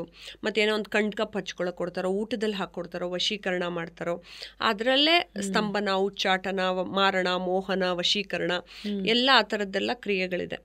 ಅದಕ್ಕೆ ಜನ ಹೆದರ್ಕೋತಾರೆ. ಬಟ್ ದಕ್ಷಿಣಾಚಾರ ಏನು ಅಂದರೆ, ಇವಾಗ ನೀವು ನಾನು ಎಲ್ಲ ಶ್ರೀಚಕ್ರ ಆರಾಧನೆಯನ್ನು ಮಾಡ್ತೀವಿ, ಮನೆ ಮುಂದೆ ರಂಗೋಲೆ ಹಾಕ್ತೀವಿ, ಮನೇಲಿ ಅರ್ಶಿನ ಕುಂಕುಮ ಉಪಯೋಗಿಸ್ಕೋತೀವಿ. ಇವಾಗ ನಾವು ಇಟ್ಕೊಳ್ಳೋ ಕುಂಕುಮ ಕೂಡ ಇಟ್ ಈಸ್ ರಿಲೇಟೆಡ್ ವಿತ್ ತಂತ್ರಕ್ರಿಯೆ.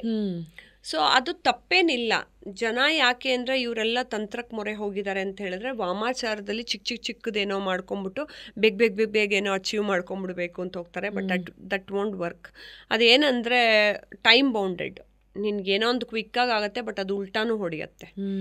ನೀವೇ ಸ್ವಯಂ ಆಗಿ ದೈವಿಕವಾಗಿ ನೀವು ಮಾಡ್ತಾ ಹೋದಾಗ ವೈದಿಕ ಧರ್ಮದಲ್ಲಿ, ಆವಾಗ ನಿಮ್ಗದು ಲಾಂಗ್ ಟರ್ಮಲ್ಲಿ ಸ್ಟ್ಯಾಂಡ್ ಆಗುತ್ತೆ, ನಿಮ್ಮಲ್ಲಿ ಆ ಶಕ್ತಿ ಕೂಡ. ಇದೆಲ್ಲ ನೋಡಿ, ತಂತ್ರದಲ್ಲಿ ಪ್ರಯೋಗ ಮಾಡೋರೆಲ್ಲ ಭಯಭೀತರಾಗೇ ಇರ್ತಾರೆ. ಅದೇ ದಕ್ಷಿಣಾಚಾರದಲ್ಲಿ ನೀವು ದೇವಿನ ಒಲಿಸ್ಕೋತಾ ಇರ್ತೀರ, ದೇವ್ರನ್ನ ಅಂತಂದಾಗ ನಿಮಗೆ ಭಯ ಬರಲ್ಲ. ಅವಳಿದಾಳು ಬಿಡು, ನಾನು ಎಲ್ಲಿ ಬೇಕಾದ್ರೂ ಹೋಗ್ತೀನಿ, ಗೆಲ್ತೀನಿ, ನಾನು ಕೆಳಗೆ ಬಿದ್ದೋದ್ರು ಅವಳು ಎತ್ತಕ್ಕಿದ್ದಾಳೆ ಅಂತ. ಅದೇ ವಾಮಾಚಾರದಲ್ಲಿ ಹೋಗೋವ್ರಿಗೆ ಮಾಡಿಸೋರ್ಗೂ ಭಯ ಇರುತ್ತೆ, ಪ್ರಯೋಗ ದುಡ್ಡು ಕೊಟ್ಟು ಮಾಡಿಸ್ಕೊಂಬಂದವನಿಗೂ ಭಯ ಇರುತ್ತೆ, ಏನಾಗತ್ತೆ ಅಂತ ಆತಂಕ ಇರುತ್ತೆ. ಆಮೇಲೆ ಅವ್ರು ಮಾಡಿರೋದು ಕರೆಕ್ಟೋ ಇಲ್ವೋ ಅಂತ ಅನಲೈಸ್ ಮಾಡೋಕ್ಕೂ ಈಗೆಲ್ಲ ಏನು ತುಂಬ ಬುದ್ಧಿವಂತರಲ್ಲ. ಎಲ್ಲೋ ಚಿಕ್ಕದು ಯಾವುದೋ ವಶೀಕರಣ, ಯಾವುದೋ ಒಂದು ಉಚ್ಚಾಟನ, ಒಂದು ಚಿಕ್ಕದು ವರ್ಕ್ ಆಗ್ಬೋದು. ಬಟ್ ಇವತ್ತಿಗೂ ನಾನು ಹೇಳೋದು 21st ಸೆಂಚುರಿಲಿದ್ದೀವಿ, 2025 ನಾವು ಎಷ್ಟೆಷ್ಟು ನ್ಯೂಸ್ ಪೇಪರಲ್ಲಿ ನೋಡ್ತೀವಿ ಆ್ಯಡ್ಸ್ ದಟ್ ಯಾವುದೇ ಒಂದು ಹೆಣ್ಣು ಅಥವಾ ಗಂಡಿನ ವಶೀಕರಣ ಮಾಡಿಕೊಡಲಾಗುತ್ತದೆ ಅಂತ. ಆ್ಯಂಡ್ ಆಲ್ಸೋ ಹೇಳ್ತಾರೆ ದಟ್ ಈ ವಶೀಕರಣ ಮಾಡೋರಿಗೆ ಅಥವಾ ಬ್ಲ್ಯಾಕ್ ಮ್ಯಾಜಿಕ್ ಮಾಡೋರಿಗೆ ಅವ್ರು ಯಾರ ಮೇಲಾದರೂ ಪ್ರಯೋಗ ಮಾಡ್ತಾನೇ ಇರಬೇಕಂತ.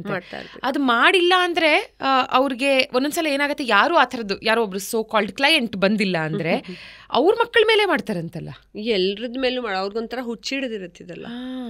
ಇದೆಲ್ಲ ಮಾಡೋರಿಗೆ ನೀವು ಮುಕ್ತಿ ಸಿಗತ್ತಾ ಅಂತಂದರೆ ಮುಕ್ತಿ ಸಿಗತ್ತೆ ಅಂತಲ್ಲ, ಮುಕ್ತಿ ಮಾರ್ಗದಲ್ಲಿ ಅವ್ರು ಇರಲ್ಲ. ಅವ್ರಿಗೆ ಒಂಥರ ಈ ಸೈಂಟಿಸ್ಟ್ಗಳಿಗೆ ಏನು ರಿಸರ್ಚ್ ಮಾಡ್ತಾ ಹೋಗಬೇಕು ಅಂತ ಹೋಗ್ತಾರಲ್ಲ, ಇದು ಒಂಥರ ರಿಸರ್ಚ್. ಇದು ನೀವು ರಿಸರ್ಚ್, ಆ ರಿಸರ್ಚ್ ಮಾಡಿದ್ದು ನೀವು ಪ್ರಾಕ್ಟಿಕಲಿ, ಇವಾಗ ಕೋಡಿಂಗೂ ಅಷ್ಟೇ, ಸಾಫ್ಟ್ವೇರ್ ಇಂಜಿನಿಯರು ಕೋಡಿಂಗ್ ಮಾಡ್ತಾ ಅವ್ನಿಗೊಂದು ಔಟ್ಪುಟ್ ಸಿಕ್ಕಿದಾಗ ತಾನೇ ಅವ್ನಿಗೊಂದು ಸಮಾಧಾನ ಆಗೋದು. ಸೊ ಇದು ಅವರು ಮಾಡ್ತಾ ಎಲ್ಲರ ಮೇಲೂ ಪ್ರಯೋಗ ಮಾಡಲೇಬೇಕು. ಹೆಂಗೆ ಬಿಹೇವ್ ಮಾಡ್ತಾರೆ ನೋಡೋಣ, ವಶೀಕರಣನೇ ನಾ ಹೇಳ್ದಂಗೆ ಕೇಳಬೇಕು, ನನ್ನ ಹತ್ರ ಅವರು ಶರಣಾಗತಿ ತೊಗೊಂಡು ಬಂದಂಗೆ, ನಾನು ಹೇಳ್ದಂಗೆ ನನ್ನ ಕಂಟ್ರೋಲಲ್ಲಿ ಇರಬೇಕು ಅಂತ. ಬಟ್ ಇವಾಗ ಮಾಡಿಸ್ಕೊಳ್ದೇ ಇರೋದು ನಮ್ಮ ಕಂಟ್ರೋಲಲ್ಲಿ ಇರಲ್ಲ. ಆದರೆ ಯಾವುದೇ ಒಬ್ಬ ವ್ಯಕ್ತಿ, ಐ ಬಿಲೀವ್ ನಾವು ಪಾಸಿಟಿವ್ ಆಗಿದ್ದರೆ, ದೇವರ ಆರಾಧನೆಯನ್ನು ಮಾಡ್ತಿದ್ರೆ 100% ಅವಾಯ್ಡ್ ಮಾಡೋದಕ್ಕಾಗದೇ ಇದ್ರು ಟು ಎನ್ ಎಕ್ಸ್ಟೆಂಟ್ ಆ ನೆಗೆಟಿವ್ ಎನರ್ಜಿನ ಅವಾಯ್ಡ್ ಮಾಡಬಹುದು ಅಂತ. ಬಟ್ ಕೆಲವರು ವೀಕ್ ಮೆಂಟಾಲಿಟಿ ಅವ್ರು ಇರ್ತಾರೆ, ಮೇ ಬಿ ಅಂಥವ್ರು ಬೇಗ ಎಫೆಕ್ಟ್ ಆಗಿಬಿಡ್ತಾರೆ ಅಂತ ಅನ್ಕೊಳ್ಳೋಣ. ಆದರೆ ಒಬ್ಬ ಕಾಮನ್ ಮ್ಯಾನ್ ನೋಡ್ತಾ ಇರೋನು, ನಾನು ಜೀವನದಲ್ಲಿ ಚೆನ್ನಾಗಿದ್ದೀನಿ, ಬಟ್ ಇವಾಗ ಇಂಥ ಸಮಯದಲ್ಲಿ ಯಾರೂ ನನಗೇನು ಕೆಟ್ಟದ್ದು ಮಾಡಿಸ್ಬಾರ್ದು ಅನ್ನೋದಿದ್ರೆ ಹೇಗೆ ಅವ್ರು ಹುಷಾರಾಗಿರಬಹುದು? ಅವರು ದೇವ್ರ ಪೂಜೆ ಮಾಡ್ಕೊಳ್ಳೇಬೇಕು, ಮನೇಲಿ ನಂದಾದೀಪ ಹಚ್ಚಿಟ್ಟಿರ್ಬೇಕು. ನೀವು ಹಳೆ ಕಾಲದಲ್ಲೂ ಗಮನಿಸಿದ್ರೆ ಮನೇಲಿ ಅಗ್ನಿ ಉರಿತಾನೆ ಇರೋದು, ನಂದಾದೀಪ ಹಚ್ಚಿಡಲೇಬೇಕು. ಆವಾಗ ನಿಮ್ಮ ಮನೇಲಿ ಒಂದು ನೆಗೆಟಿವ್ ಎನರ್ಜಿಗಳು ಕಾಲಿಡಕ್ಕೂ ಸ್ವಲ್ಪ ಹೆದರ್ಕೊಳ್ಳುತ್ತವೆ. ಆಮೇಲೆ ಮನೇಲಿ ಯಾವಾಗಲೂ ಭಕ್ತಿ ತುಂಬಿರಬೇಕು, ದೇವ್ರ ಎನರ್ಜಿ ತುಂಬಿದ್ದಾಗ ನೀವು ಕಾಡಲ್ಲಿ ಒಬ್ಬರೇ ನಡ್ಕೊಂಡು ಹೋಗ್ತಾ ಇದ್ರೂ ಸಹ ನಿಮ್ಮ ಮೇಲೆ ಬಂದು ಏನೂ ಅಟ್ಯಾಕ್ ಮಾಡಲ್ಲ. ಮಾಡಿದ್ರೂ ಅದನ್ನ ಗೆದ್ಕೊಂಬರೋವಂಥ ಶಕ್ತಿಯನ್ನು ಅವ್ರು ಕೊಡ್ತಾರೆ. ಸೊ ನಿಮ್ಮ ಮನೆಯೊಳಗೂ ಕೂಡ ದೆವ್ವ ಬರಬಹುದು, ಭೂತ ಪ್ರೇತ ಬರಬಹುದು, ಏನೋ ನೆಗೆಟಿವ್ ಶಕ್ತಿ ಬರಬಹುದು. ಆಮೇಲೆ ಈ ಅಮಾವಾಸ್ಯೆ ಹುಣ್ಣಿಮೆಲೆ ಏನೋ ಹಾಕ್ಬಿಟ್ಟು ಹೊರಟೋಗ್ತಾರೆ ಮನೆ ಮುಂದೆ, ಅದು ನಮ್ಗೆ ಅಟ್ಯಾಕ್ ಮಾಡದೇ ಇರಲಿ ಅಂತ ಅನ್ನೋದಕ್ಕೆ ನಿಮಗೆ ಬರಬಹುದು, ತಲೆನೋವು ಬರಬಹುದು, ಜ್ವರ ಬರಬಹುದು, ಬಟ್ ಅದನ್ನ ಮೀರಿದ್ದು ಬೇರೆ ಏನೂ ಆಗಲ್ಲ. ಫಸ್ಟ್ ಸಿಂಪ್ಟಮ್ಮೇ ನಿಮಗೆ ಬರೋದು ತಲೆನೋವು, ಆ್ಯಂಡ್ ಯು ಫೀಲ್ ವೀಕ್, ನನಗೇನೋ ಆಗ್ತಿದೆ ಅಂತ. ಬಟ್ ಅದು ಎಲ್ರಿಗೂ ಆಗತ್ತೆ, ಇವನ್ ದೇವ್ರ ಪೂಜೆ ಮಾಡೋರ್ಗೂ ಆಗತ್ತೆ. ಆದರೆ ನಮ್ಗದು ಒಳ ಹೊಕ್ಕಲ್ಲ. ಯಾಕೆ ಅಂದರೆ ನಾವು ಅಷ್ಟು ಸ್ಟ್ರಾಂಗ್ ಆಗಿ ಕಾಳಿ ಮಂತ್ರಗಳನ್ನು ಹೇಳ್ಕೋಬೋದು. ಓಂ ಕ್ರೀಂ ಕಾಳಿಕಾಯೇ ನಮಃ. ಸೊ ನೀವೆಲ್ಲೇ ಶತ್ರು ಸಂಹಾರ ಅಂದರೆ, ಶತ್ರು ಅಂದರೆ ಒಬ್ಬ ಮನುಷ್ಯನ ರೂಪದ ಶತ್ರುನೇ ಅಲ್ಲ. ನಿಮ್ಗೆ ಅದು ಕಾಯಿಲೆ ಬಂದಿರ್ಬೋದು, ನೋವಾಗಿರಬಹುದು, ಬೇರೆ ಏನೋ ಆಗಿರಬಹುದು, ಅಥವಾ ಅಡಚಣೆಗಳಿರ್ಬೋದು, ಅದು ಕೂಡ ಶತ್ರುನೇ. ಸೊ ಅದೆಲ್ಲ ನಿವಾರಣೆ ಆಗಬೇಕು ಅಂದರೆ ಓಂ ಕ್ರೀಂ ಕಾಳಿಕಾಯೇ ನಮಃ ಹೇಳ್ಕೋಬೋದು, ನರಸಿಂಹಸ್ವಾಮಿ ಮಂತ್ರ ಹೇಳ್ಕೋಬಹುದು, ಕವಚಗಳನ್ನು ಹೇಳ್ಕೋಬಹುದು ನೀವು, ದುರ್ಗಾ ಕವಚ, ಕಾಳಿ ಕವಚ, ಆಂಜನೇಯಿಂದ ಮಾಡ್ಕೋಬಹುದು ನೀವು, ಬಜರಂಗ್ ಬಾಣ ಅಥವಾ ಹನುಮಾನ್ ಚಾಲಿಸ. ಸೊ ಒಂದಷ್ಟು ಏನು ಪವರ್ಫುಲ್ ಆಗಿರೋ ಮಂತ್ರಗಳನ್ನು ಒಳಗೊಂಡಿರುವಂಥ ಕವಚ, ಸ್ತೋತ್ರ ಹೇಳ್ತಾ ಹೋದ್ರಿ. ನಮಗೆ ಕಾಮನ್ ಆಗಿ ಎಲ್ಲರಿಗೂ ಗೊತ್ತಿರುವಂಥದ್ದು ಒಂದು ವಿಷ್ಣು ಸಹಸ್ರನಾಮ. ನಮ್ಮ ತಾತಾನೇ ಹೇಳಿದ್ದಾರೆ ಇದ್ರ ಬಗ್ಗೆ. ಅವರು ಎನೋರ್ ಕಾಲೋನಿಲಿ ನಾವು ಮನೆ ಕಟ್ಟೋ ಸಮಯದಲ್ಲಿ, ಅಂದರೆ ಅಫ್ಕೋರ್ಸ್ ಅವಾಗ ನಾವಿನ್ನೂ ಹುಟ್ಟಿರಲಿಲ್ಲ, ಸ್ವಂತ ಮನೆ ಕಟ್ಟಬೇಕು ಅನ್ನುವಾಗ ಅದರ ಹತ್ರದಲ್ಲೇ ಒಂದು ಬಾಡಿಗೆ ಮನೆ ತೊಗೊಂಡು ಇದ್ರಂತೆ. ಆ ಮನೆಯಲ್ಲಿ ಒಬ್ಳು ಹುಡುಗಿ ಸೂಸೈಡ್ ಮಾಡಿಕೊಂಡು, ಅದಿವ್ರಿಗೆ ಗೊತ್ತಿಲ್ಲ ಮನೆಗೆ ಹೋಗೋಕ್ಕಿಂತ ಮುಂಚೆ. ಹೋದಾಗ ಗೊತ್ತಾಗಿದೆ ಆ ನೆಗೆಟಿವ್ ಎನರ್ಜಿ ಅಥವಾ ಆ ಹುಡುಗಿಯ ಆತ್ಮ ಇನ್ನೂ ಅಲ್ಲೇ ಇದೆ ಅಂತ. ಪ್ರತಿನಿತ್ಯ ಸಂಜೆ ಹೊತ್ತು ವಿಷ್ಣು ಸಹಸ್ರನಾಮ ಮನೆಯಲ್ಲಿ ಹಾಡಿ ಅದನ್ನು ಪ್ಲೇ ಮಾಡ್ತಾ ಟೇಪ್ ರೆಕಾರ್ಡರ್ನಲ್ಲಿ ಎವ್ರಿ ಡೇ ಈವ್ನಿಂಗ್ ಅದೊಂದು ರಿಚುವಲ್ ಆಗಿರ್ತಾ ಇತ್ತು. ಆ್ಯಂಡ್ ಅವರು ಆ ಮನೆಯಿಂದ ಸ್ವಂತ ಮನೆಗೆ ಮೂವ್ ಆಗುವಂಥ ಟೈಮಲ್ಲಿ ಆ ಮನೆ ತುಂಬ ಪಾಸಿಟಿವ್ ಎನರ್ಜಿ ತುಂಬಿಕೊಂಡಿತ್ತಂತೆ. That is the power of Vishnu Sahasranama ಅಂತ ಅವ್ರು ಹೇಳಿ ನನ್ನ ಪ್ರತಿದಿನ ಕೂಡ ವಿಷ್ಣು ಸಹಸ್ರನಾಮ ಇಲ್ದಿರ ಇನ್ಕಂಪ್ಲೀಟ್. So very lucky. ಅದು ದೇವ್ರ ಹತ್ರ ನಾವು ಮಮ ಜಪ ಪೂಜಾ ಅಗ್ನಿಕಾರ್ಯ ಯೋಗ್ಯತಾ ಸಿದ್ಧಿರಸ್ತು ಅಂತ ಕೇಳ್ಕೋತೀವಿ. ಅವಾಗ ತಥಾಸ್ತು ಅನ್ಬೇಕು ಪರಮಾತ್ಮ. ಆ ಯೋಗ್ಯತೆ ಅನ್ನೋದು ಮನುಷ್ಯನಿಗೆ ಬೇಕು. ಒಂದು ಮಂತ್ರ ಉಚ್ಚಾರಣೆ ಮಾಡಬೇಕು ಅಂತಂದ್ರೂ ನಿಮ್ಗೆ ಅದು ಪ್ರತಿನಿತ್ಯ ಬರೋ ಹಾಗೆ ಮಾಡಿದ್ದಾರೆ ಅಂದರೆ ಅವರು ನಿಮಗೋಸ್ಕರ ಕೊಟ್ಟಿರೋ ಬ್ಲೆಸ್ಸಿಂಗ್ಸ್ ಅದು. ನಿಜ ನಿಜ ನಿಜ. ಆ್ಯಂಡ್ ಮಹಾಭಾರತದ ಒಂದು ಅಂಗವಾಗಿ ಏನು ವಿಷ್ಣು ಸಹಸ್ರನಾಮವನ್ನು ನಾವು ಪಠಿಸ್ತೀವಿ, ಕೇಳ್ತೀವಿ. ಭೀಷ್ಮ ಪಿತಾಮಹರು ಬಾಣಗಳ ಹಾಸಿಗೆ ಮೇಲಿರೋ ಸಮಯದಲ್ಲಿ ಯುಧಿಷ್ಠಿರನಿಗೆ ವಿಷ್ಣುವಿನ 1,000 ನಾಮಗಳನ್ನು ಹೇಳ್ತಾನೆ ಅಂತ. ಅದಾದ ನಂತರ ವ್ಯಾಸರು ಅದನ್ನ ಸಹಸ್ರನಾಮವಾಗಿ ಬರೀತಾರೆ ಅಂತ. ಇದ್ರ ಬಗ್ಗೆ ನಮಗೆ ಗೊತ್ತಿಲ್ಲದಿರೋ ಯಾವ್ದಾದ್ರು ವಿಷಯ ಇದೆಯಾ ವಿಷ್ಣು ಸಹಸ್ರನಾಮದ ಬಗ್ಗೆ? ವಿಷ್ಣು ಸಹಸ್ರನಾಮದ್ದು ಅಂತ ಹೇಳಿದ್ರೆ, ಇವಾಗ ನನಗಿದನ್ನು ತುಂಬ ಜನ ವಿಶ್ವಂ ವಿಷ್ಣು ವಷಟ್ಕಾರಂ ಕೇಳಿದ್ರು. ವಿಶ್ವಾನ್ ಯಾಕೆ ಫಸ್ಟ್ ಹೇಳ್ತಾರೆ, ವಿಷ್ಣು ಆಮೇಲೆ ಯಾಕೆ ಹೇಳ್ತಾರೆ ಅಂತ.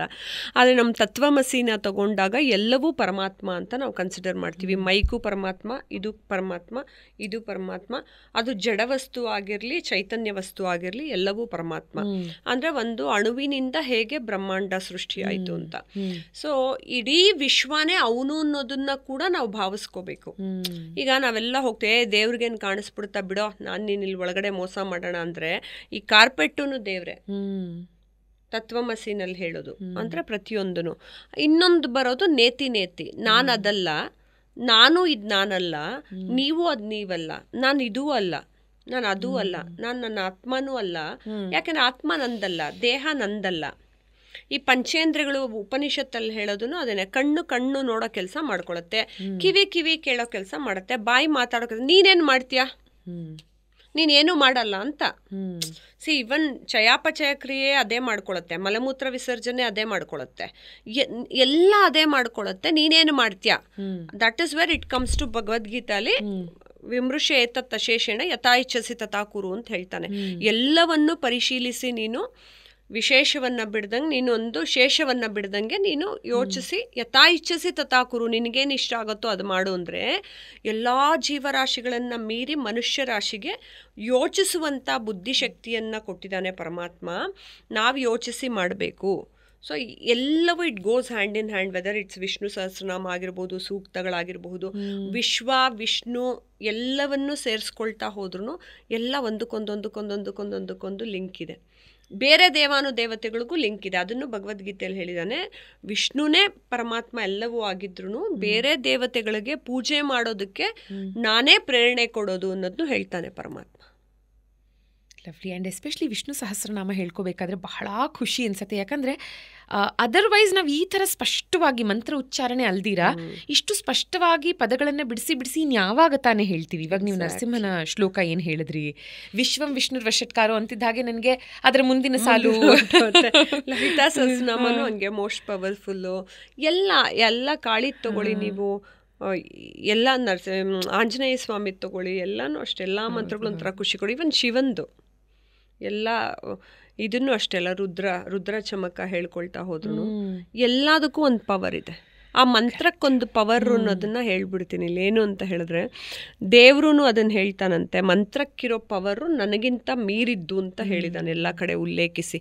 ಯಾಕೆ ಗೊತ್ತಾ, ರಾಕ್ಷಸರು ಕೂಡ ತಪಸ್ಸು ಮಾಡಿದಾಗ ಮಂತ್ರಗಳನ್ನ ಹೇಳ್ಕೊಂಡಾಗ ದೇವರು ಕೂಡ ಅವಾಯ್ಡ್ ಮಾಡೋಕ್ಕಾಗಲ್ಲ, ದೇವ್ರು ಬಂದು ಪ್ರತ್ಯಕ್ಷ ಆಗಲೇಬೇಕು.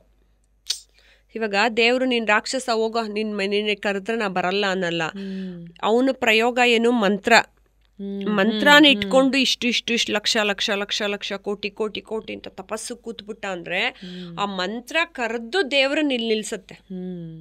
ಸೊ ಆ ಮಂತ್ರಕ್ಕಿರೋ ಪವರು ದೇವರು ಕೂಡ ಮನಸ್ಸೋತ್ ಬರಲೇಬೇಕಂತೆ. ಆ ಮಂತ್ರಕ್ಕಿರೋ ಪವರು ರಾಕ್ಷಸನ್ಗೂ ವರ ಕೊಡ್ಲೇಬೇಕಂತೆ. ಸೊ ರಾಕ್ಷಸನ್ಗೆ ಕೊಟ್ಟ ಮೇಲೆ ನಮ್ಮ ಜನ ಯಾಕೆ ಆ ಮಂತ್ರಗಳನ್ನ ಹೇಳ್ಕೊಂಡು ವರ ತಗೋಬಾರ್ದು ಅನ್ನೋದು ನನ್ನ ಪ್ರಶ್ನೆ. ಮಂತ್ರಕ್ಕಿರೋ ಪವರ್ ಬಗ್ಗೆನೇ ಹೇಳ್ತಾ, ಈ ಬ್ರಹ್ಮಾಸ್ತ್ರ ಅಂತೆಲ್ಲ ನಾವೇನಂತೀವಿ, ರೀಸೆಂಟಾಗಿ ನನ್ನ ಮಗಳಿಗೆ ವಿಶ್ವಾಮಿತ್ರನ ಕಥೆನ ಓದಿಸ್ತಾ ಇದ್ದೆ. ಅದರಲ್ಲಿ ಹೇಳ್ತಾರೆ ಅಂದರೆ ಒಂದಷ್ಟು ಪವರ್ಸ್, ಅಂದರೆ ಬ್ರಹ್ಮಾಸ್ತ್ರವನ್ನು ಪ್ರಯೋಗ ಮಾಡುವಂಥ ಒಂದು ಇದನ್ನು ನೀನು ಕೊಡ್ತಾ ಇದ್ದೀನಿ ಅಂದರೆ, ಬ್ರಹ್ಮಾಸ್ತ್ರ ಅಂದರೆ ನಮ್ಮ ಕಣ್ಣಿಗೆ ಕಾಣುವಂಥ ಅಸ್ತ್ರ ಅಲ್ಲ, ಒಂದು ಹುಲ್ಕಡ್ಡಿಯನ್ನು ಬೇಕಾದರೂ ತಗೊಂಡು ಒಂದು ಮಂತ್ರ ಹೇಳೋದ್ರಿಂದ ಆ ಹುಲ್ಕಡ್ಡಿನೂ ಬ್ರಹ್ಮಾಸ್ತ್ರವಾಗುತ್ತೆ ಅಂತ ಅಲ್ವಾ. ಜೊತೆಗೆ ನಾನೇನು ಸಾರ್ಥ ಬಗ್ಗೆ ಹೇಳಿದೆ, ಅದರಲ್ಲಿ ಶಂಕರಾಚಾರ್ಯರದೊಂದು ತುಂಬ ಬ್ಯೂಟಿಫುಲ್ ಆಗಿರೋ ಎಪಿಸೋಡ್ ಬರುತ್ತೆ. ಅಂದರೆ ಅವರು ಪ್ರತಿ ಜಾಗಕ್ಕೆ ಹೋಗಿ ಅಲ್ಲಿ ವಾದ ವಿವಾದಗಳು, ಅಂದರೆ ಯಾರು ನಾನು ಇದ್ರ ಬಗ್ಗೆ ಮಾತಾಡಬೇಕು, ಆರ್ಗ್ಯೂ ಮಾಡಬೇಕು ದ್ವೈತ ಸಿದ್ಧಾಂತದ ಬಗ್ಗೆ ಅಂದರೆ he used to be always ready. ಒಂದು ಕಡೆ ಅದು, ಮತ್ತೊಂದು ಕಡೆ ಇವಾಗ ವಿಶಿಷ್ಟ ಅನ್ನೋ ಪುಸ್ತಕನ ಓದ್ತಾ ಇದ್ದೀನಿ. ಬಾಬು ಕೃಷ್ಣಮೂರ್ತಿ ಅವರು ಬರೆದಿರೋದು, ರಾಮಾನುಜಾಚಾರ್ಯರ ವಿಶಿಷ್ಟಾದ್ವೈತ ಸಿದ್ಧಾಂತದ ಬಗ್ಗೆ ಇರುವಂಥ ಪುಸ್ತಕ. ನೀವು ಹೇಳಿದಾಗ ಎಲ್ಲವನ್ನ ಓದ್ತಾ ಯಾವ್ದ್ರಿಂದ ನಮಗೆ ಏನ್ ಬೆಸ್ಟ್ ಬೇಕೋ ಇದರಲ್ಲೇ ವಿಶಿಷ್ಟ ಪುಸ್ತಕದಲ್ಲೇ ರಾಮಾನುಜಾಚಾರ್ಯರು ಅವ್ರ ಗುರುಗಳ ಜೊತೆ ಒಪ್ಪೋದಿಲ್ಲ. ಯಾಕಂದ್ರೆ ಅವ್ರ ಗುರುಗಳು ಶಂಕರಾಚಾರ್ಯರ ಐಡಿಯಾಲಜೀಸ್ನ ಪ್ರಪೋಸ್ ಮಾಡ್ತಾ ಇರ್ತಾರೆ, ಬಟ್ ಇವರು ಅದನ್ನ ಒಪ್ಪೋದಿಲ್ಲ. ಬಟ್ ಸ್ಟಿಲ್ ಇವ್ರು ಹೇಳ್ತಾರೆ, ನಾನು ಅವರ ಐಡಿಯಾಲಜೀಸ್ನ ರೆಸ್ಪೆಕ್ಟ್ ಮಾಡ್ತೀನಿ, ಬಟ್ ನನ್ನ ಪ್ರಕಾರ ಐ ಥಿಂಕ್ ಇದು ಸರಿಯಲ್ಲ, ಇದು ಸರಿ ಅನ್ಸುತ್ತೆ. ಜೀವಾತ್ಮ ಬೇರೆ ಪರಮಾತ್ಮ ಬೇರೆ ಜಗತ್ತು ಬೇರೆ ಅಂತಾರೆ. ಅವ್ರ ಜೀವಾತ್ಮ ಪರಮಾತ್ಮ ಒಂದೇ, ಜಗತ್ತು ಮಾಯೆ ಅಂತಾರೆ. ಇವ್ರು ಬೇರೆ ಅನ್ನೋದು ಎಲ್ಲಾ ಗುರುವರಿಯರು ಹೇಳಿದ್ದು ತಪ್ಪೇನಿಲ್ಲ. ನಾನೇನ್ ಹೇಳೋದು ಗೊತ್ತಾ, ಈಗ ಚಿಕ್ಕ ಮಕ್ಳಿಗೆ ನೀವು ಹೇಳ್ಕೊಡ್ಬೇಕಾದ್ರೆ ಜೀವಾತ್ಮ ಬೇರೆ ಪರಮಾತ್ಮ ಬೇರೆ ಜಗತ್ತು ಬೇರೆ ಅನ್ನೋದನ್ನ ಯಾಕೆ ಹೇಳ್ಕೊಡ್ತೀವಿ ಅಂತಂದ್ರೆ, ಅವ್ರು ಹೇಳಿದ್ರು, ಇವಾಗ ನಿಮ್ಗೆ ಹಿಂಗೆ ಹೊಡೆದ್ರೆ ನೋವಾಯ್ತಾ ಇಲ್ವಾ, ನೋವಾಯ್ತು ತಾನೆ, ಸೊ ಅದು ಮಾಯೆ ಹೆಂಗಾಯ್ತು ಅಂತ ಇವ್ರು ಕೇಳ್ತಾರೆ ಈ ಗುರುಗಳು. ಶಂಕರಾಚಾರ್ಯರ ಲೆವೆಲಲ್ಲಿ ಅವ್ರೇನ್ ಹೇಳ್ತಾರೆ ಅಂತ ಹೇಳಿದ್ರೆ, ಇವಾಗ ಹೊಡೆದೆ ನೋವಾಯ್ತು, ನೆನ್ನೆನೂ ನಿನಗೆ ನೋವಿರ್ಲಿಲ್ಲ, ನಾಳೆನೂ ಈ ನೋವಿರಲ್ಲ, ಈ ಮಧ್ಯದಲ್ಲಿ ಬಂದು ಹೋಗೋದನ್ನ ಹಿ ಕನ್ಸಿಡರ್ಸ್ ಇಟ್ ಆಸ್ ಮಾಯೆ. ಅಂದ್ರೆ ನಾವುಗಳು ಅಷ್ಟೇ.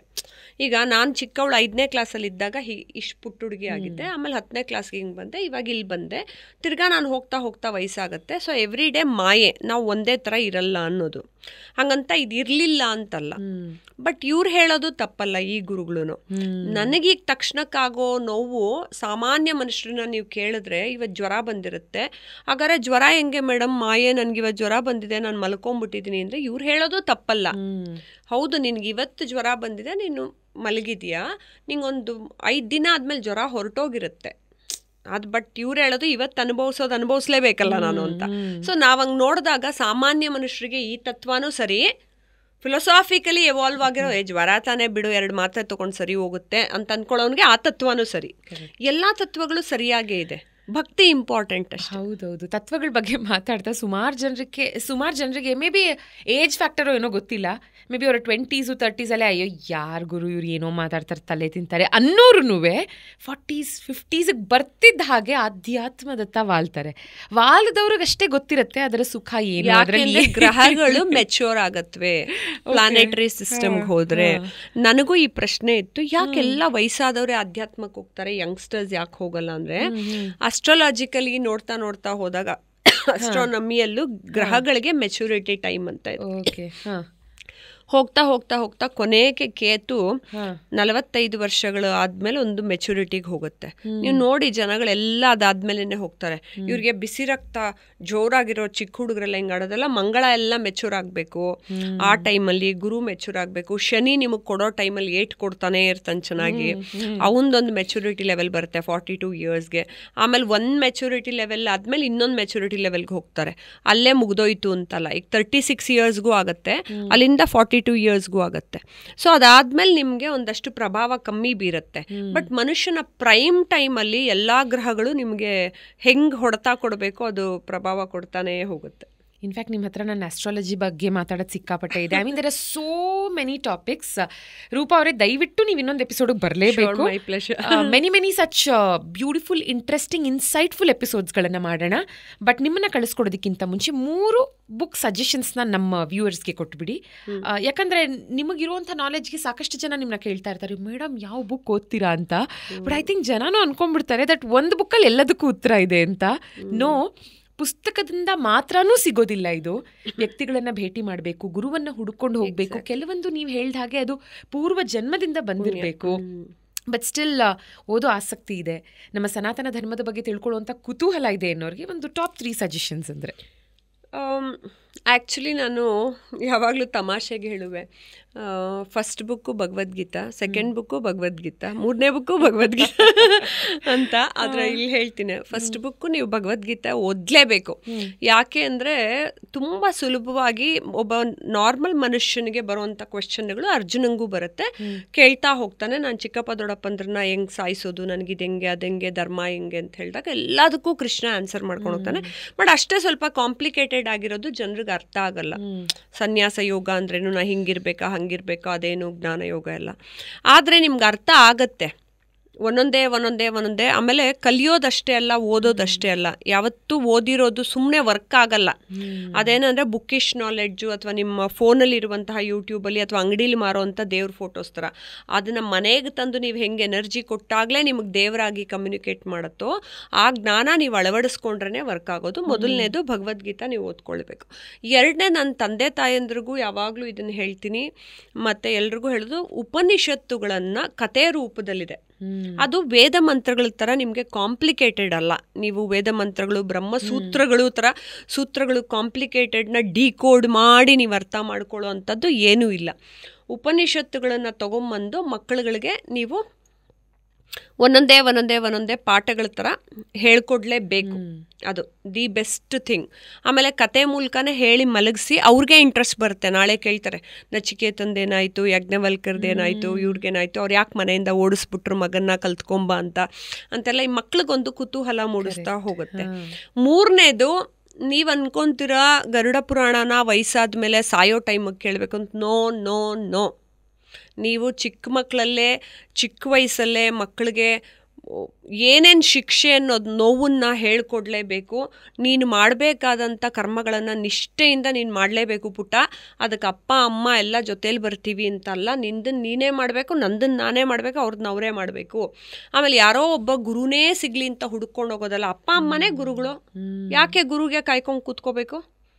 ಆಮೇಲೆ ಎಲ್ಲರೂ ನನ್ನ ಬಿಟ್ಬಿಟ್ರು ಮಕ್ಕಳು ಅಂತ ಅನ್ನೋದಲ್ಲ, ಮೊದಲೇ ಹೇಳ್ಕೊಡ್ಬೇಕು ಅಪ್ಪ ಅಮ್ಮ. ನಿಮಗೆ ಭಾವನೆಗಳಿಗೆ, ಎಮೋಷನ್ಸ್ಗೆ ಕನೆಕ್ಷನ್ನೇ ಹೇಳ್ಕೊಡ್ಲಿಲ್ಲ ಅಂತಂದರೆ ಅಪ್ಪ ಅಮ್ಮನ ಬಿಡ್ತಾರೆ. ಆಮೇಲೆ ನೀನು ಕರ್ತವ್ಯಗಳ ಪರಿಪಾಲನೆಯನ್ನು ಮಾಡದೇ ಇದ್ದಾಗ ನಿನಗೇನು ಶಿಕ್ಷೆ ಕೊಡ್ತಾರೆ ಅನ್ನೋ ಭಯನ ಮಕ್ಳಿಗೆ ಹುಟ್ಟಿಸಿದೆ.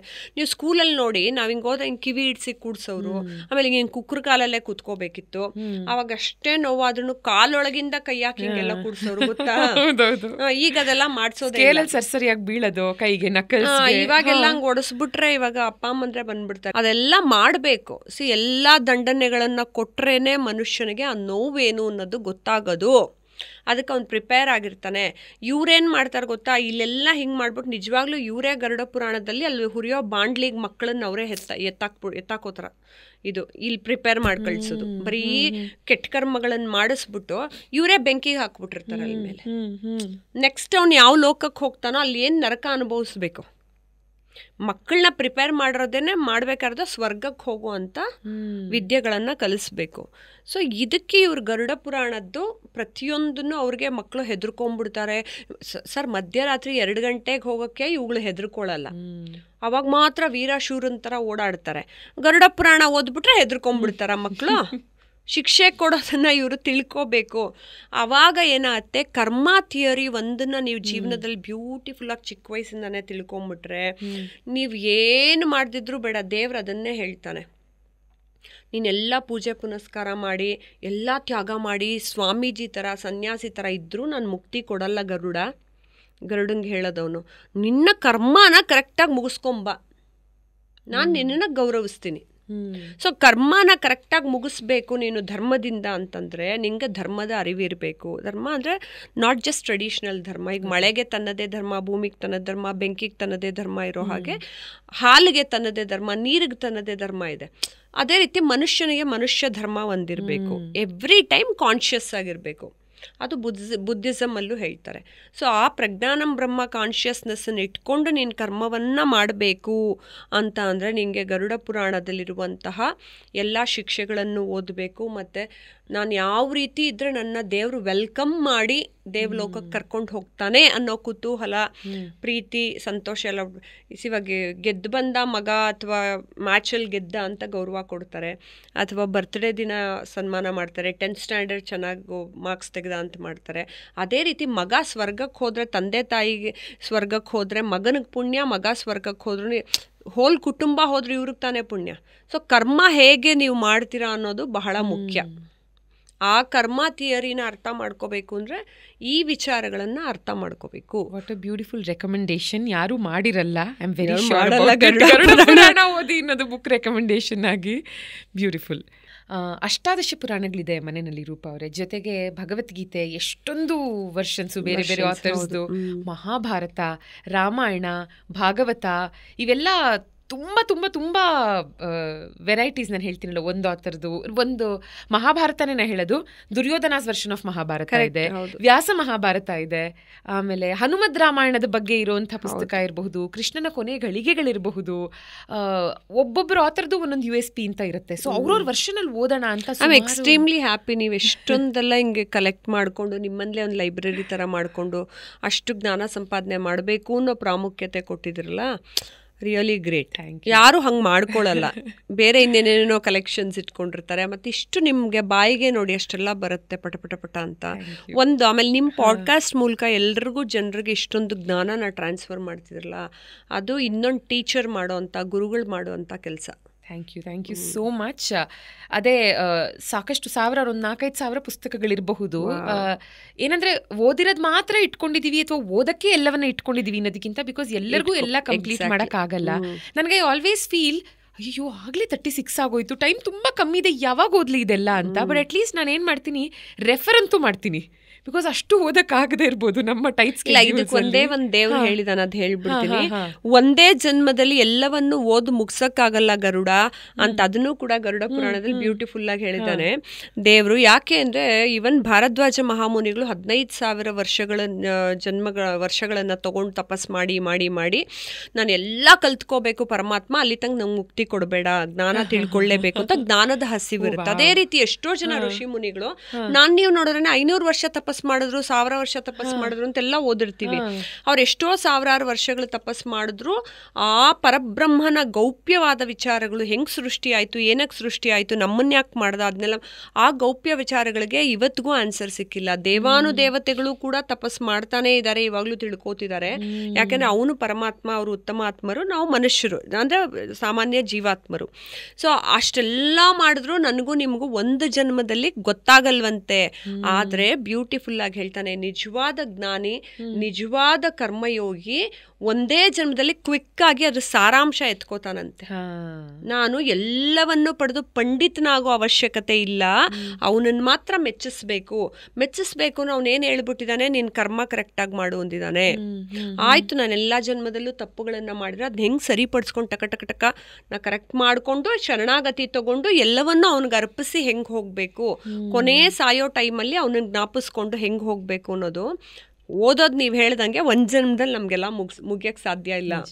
ಆದರೆ ಆ ಸಾರಾಂಶವನ್ನು ಗ್ರ್ಯಾಬ್ ಮಾಡಿಕೊಂಡು ನಾವು ಅವನ್ನ ಹೆಂಗೆ ಹಿಡ್ಕೋತೀವಿ ಅನ್ನೋದು ಮುಖ್ಯ. ಅದು ಗೊತ್ತಿದೆ ನಿಮಗೆ, ಅದು ಗೊತ್ತಿದ್ರೆ ಸಾಕು. ನೀವು ಕೃಷ್ಣನ ಪರಮ ಭಕ್ತಿ ಅಂತ ಗೊತ್ತು. ನಾನು ಓದಿರೋ ಒಂದಷ್ಟು ಪುಸ್ತಕಗಳಲ್ಲಿ one of my favourites to end our conversation ನಾನು ಇದು ಹೇಳಲೇಬೇಕು, ನಾರಾಯಣಾಚಾರ್ಯ ಅವರು ಬರೆದಿರೋ ಕೃಷ್ಣಾವತಾರದ ಕೊನೆ ಘಳಿಗೆಗಳು ಓದಿದ್ದೀರಾ? ಕೊಡಿ, ನನಗೆ ಖಂಡಿತ ಕೊಡ್ತೀನಿ. ಬಟ್ ಅವ್ರು ನನ್ನ ಫೇವ್ರೆಟ್ ಗುರು, ಭೇಟಿ ಮಾಡಿದ್ದೆ ನಾನು. ಮಹಾಭಾರತದ ಬಗ್ಗೆ, ನಾರಾಯಣದ ಬಗ್ಗೆ, ರಾಮಾಯಣದ ಬಗ್ಗೆ ಅವ್ರದ್ದು ಒಂದು ಪುಸ್ತಕ ಫಿಲ್ಮ್ ಮಾಡಬೇಕು ಅಂತ ಗುರುಗಳನ್ನ ಭೇಟಿ ಮಾಡಿದ್ದೆ. ಓಕೆ ಓಕೆ, ಹಾಂ ಹಾಂ ಹಾಂ. ಸೊ ಅದು ತುಂಬಾ ಚೆನ್ನಾಗಿದೆ. ಅಂದರೆ ಕೃಷ್ಣನ ಕೊನೆ ಘಳಿಗೆಗಳಲ್ಲಿ ನನ್ನ ಅವತಾರ ಮುಕ್ತಾಯವಾಗ್ತಿದೆ ಅನ್ನೋ ಸಮಯದಲ್ಲಿ ಅವನ ಮನಸ್ಸಲ್ಲಿ ಏನೇನು ಓಡುತ್ತೆ, ಪರಮಾತ್ಮನ ಮನಸ್ಸಲ್ಲಿ ಏನೇನು ಓಡುತ್ತೆ ಅಂತ ಅದರಲ್ಲಿ ಒಂದು which will remain with me ನನ್ನ ಕೊನೆ ಕ್ಷಣದವರೆಗೆ, ಕೊನೆ ಉಸಿರಿನವರೆಗೆ. ಯಾಕಂದರೆ ಈ ಕಥೆ ಒಂದೇ ಸಲ ನಾನು ಓದಿರೋದು ನನ್ನ ಮನಸ್ಸಿನ ಆಳಕ್ಕೆ ಹೋಗಿ ಕೂತ್ಬಿಟ್ಟಿದೆ. ಅದೇನೆಂದರೆ ಕೃಷ್ಣ ಆ ಬೇಡ ಹೊಡೆದಂಥ ಬಾಣ ಆ ನೋಗೆ ಒಂದ್ಸಲ ಅಮ್ಮ ಅಂತನಂತೆ. ತಾಯಿಯನ್ನ ನೆನೆಸ್ಕೊಳ್ತಿದ್ದ ಹಾಗೆ ಅವನ ಮುಂದೆ 3 ಜನ ಪ್ರತ್ಯಕ್ಷರಾಗ್ತಾರಂತೆ. 3 ಜನ ತಾಯಂದ್ರು ಪ್ರತ್ಯಕ್ಷರಾಗ್ತಾರೆ. ಯಾರು 3 ಜನ ತಾಯಂದ್ರು? ನಮಗ್ ಗೊತ್ತು, ಹೆತ್ತ ತಾಯಿ ಒಬ್ಳು, ಸಾಕದಂಥವಳು ಒಬ್ಳು, 3ನೇ ಅವ್ರು ಯಾರು ಅಂತಂದ್ರೆ ಪೂತನಿ. ಅವಳು ಹಾಲು ಉಳಿಸಿರ್ತಾಳಲ್ಲ, ಹಾಲು ಉಳಿಸಿದ ಮೇಲೆ ಅಂದ್ರೆ ಅವಳಿಗಿದ್ದಂಥ ಶಾಪದಿಂದ ಅವಳು ಬಂದು ಹಾಲನ್ನ ಕುಡಿಸೋದು. ಕೃಷ್ಣನಿಗೆ ಹಾಲನ್ನ ಕುಡಿಸೋ ಆ ಒಂದು ಪ್ರಾಸೆಸ್ ಅಲ್ಲಿ ಅವಳ ಶಾಪನೂ ಪರಿಹಾರವಾಗುತ್ತೆ. ನಾನು ಎಷ್ಟು ಬ್ಯೂಟಿಫುಲ್ ಆಗಿದೆ ನರೇಶನ್ ಅಂದ್ರೆ, ಹಾಲು ಕುಡಿಸಿದ ಮೇಲೆ ಅವಳು ಕೆಟ್ಟ ಇಂಟೆನ್ಷನ್ ಇಂದಲೇ ಕುಡಿಸಿದ್ರು ಅವಳ. ಅಂದ್ರೆ ಕೃಷ್ಣ ಅತ್ತಾಗ ಅವಳಿಗೆ ಎದೆಯಲ್ಲಿ ಹಾಲು ಉತ್ಪತ್ತಿ ಆಗತ್ತಂತೆ, ರಾಕ್ಷಸಿ ಆಗಿದ್ರೂನು. ಅವಾಗ ಓಡ್ ಬಂದು ಹಾಲು ಕುಡಿಸ್ತಾಳೆ. ಆ ತಾಯ್ತನವನ್ನ ಜಾಗೃತಿಗೊಳಿಸಿರ್ತಾನೆ ಕೃಷ್ಣ ಅವಳಲ್ಲಿ. ಹಾಗಾಗಿ ಅಮ್ಮ ಅಂದಾಗ ಅವಳು ಬರ್ತಾಳಂತೆ. ಬ್ಯೂಟಿಫುಲ್, ಎಷ್ಟು ಬ್ಯೂಟಿಫುಲ್ ಆಗಿದೆ ಈ ಥಾಟ್ ಪ್ರಾಸೆಸ್. ಓನ್ಲಿ ನಾರಾಯಣಾಚಾರ್ಯರು ಈ ತರದೆಲ್ಲ ಬರೆಯಕ್ಕೆ ಅವರೊಬ್ಬರಿಗೆ ಸಾಧ್ಯ. ಸೀರಿಯಸ್ಲಿ ಚೆನ್ನಾಗಿ ಬರೆದಿದ್ದಾರೆ. ಹೌದು ಹೌದು. ಥ್ಯಾಂಕ್ ಯು ಫಾರ್, ನೀವಿವತ್ತು ಗುರುಗಳನ್ನ ಜ್ಞಾಪಿಸಿದ್ರಿ ನನಗೆ. ನಾನು ಖಂಡಿತ ನಿಮ್ಗೆ ಪುಸ್ತಕ ತಂದು ಕೊಡ್ತೀನಿ, ಆಯ್ತಾ? ರೂಪಾ ಅವರೇ, ಥ್ಯಾಂಕ್ ಯು ಸೋ ಮಚ್ ನಿಮ್ಮ ಸಮಯಕ್ಕೆ. Thank you. ಒಂದು ಸ್ಮಾಲ್ ಗಿಫ್ಟ್. ನಿಮ್ಮೆಲ್ಲ ವೀಕ್ಷಕರಿಗೂ ಕೂಡ ನಾನು ಧನ್ಯವಾದಗಳನ್ನ ಅರ್ಪಿಸ್ತಾ ಇದ್ದೀನಿ.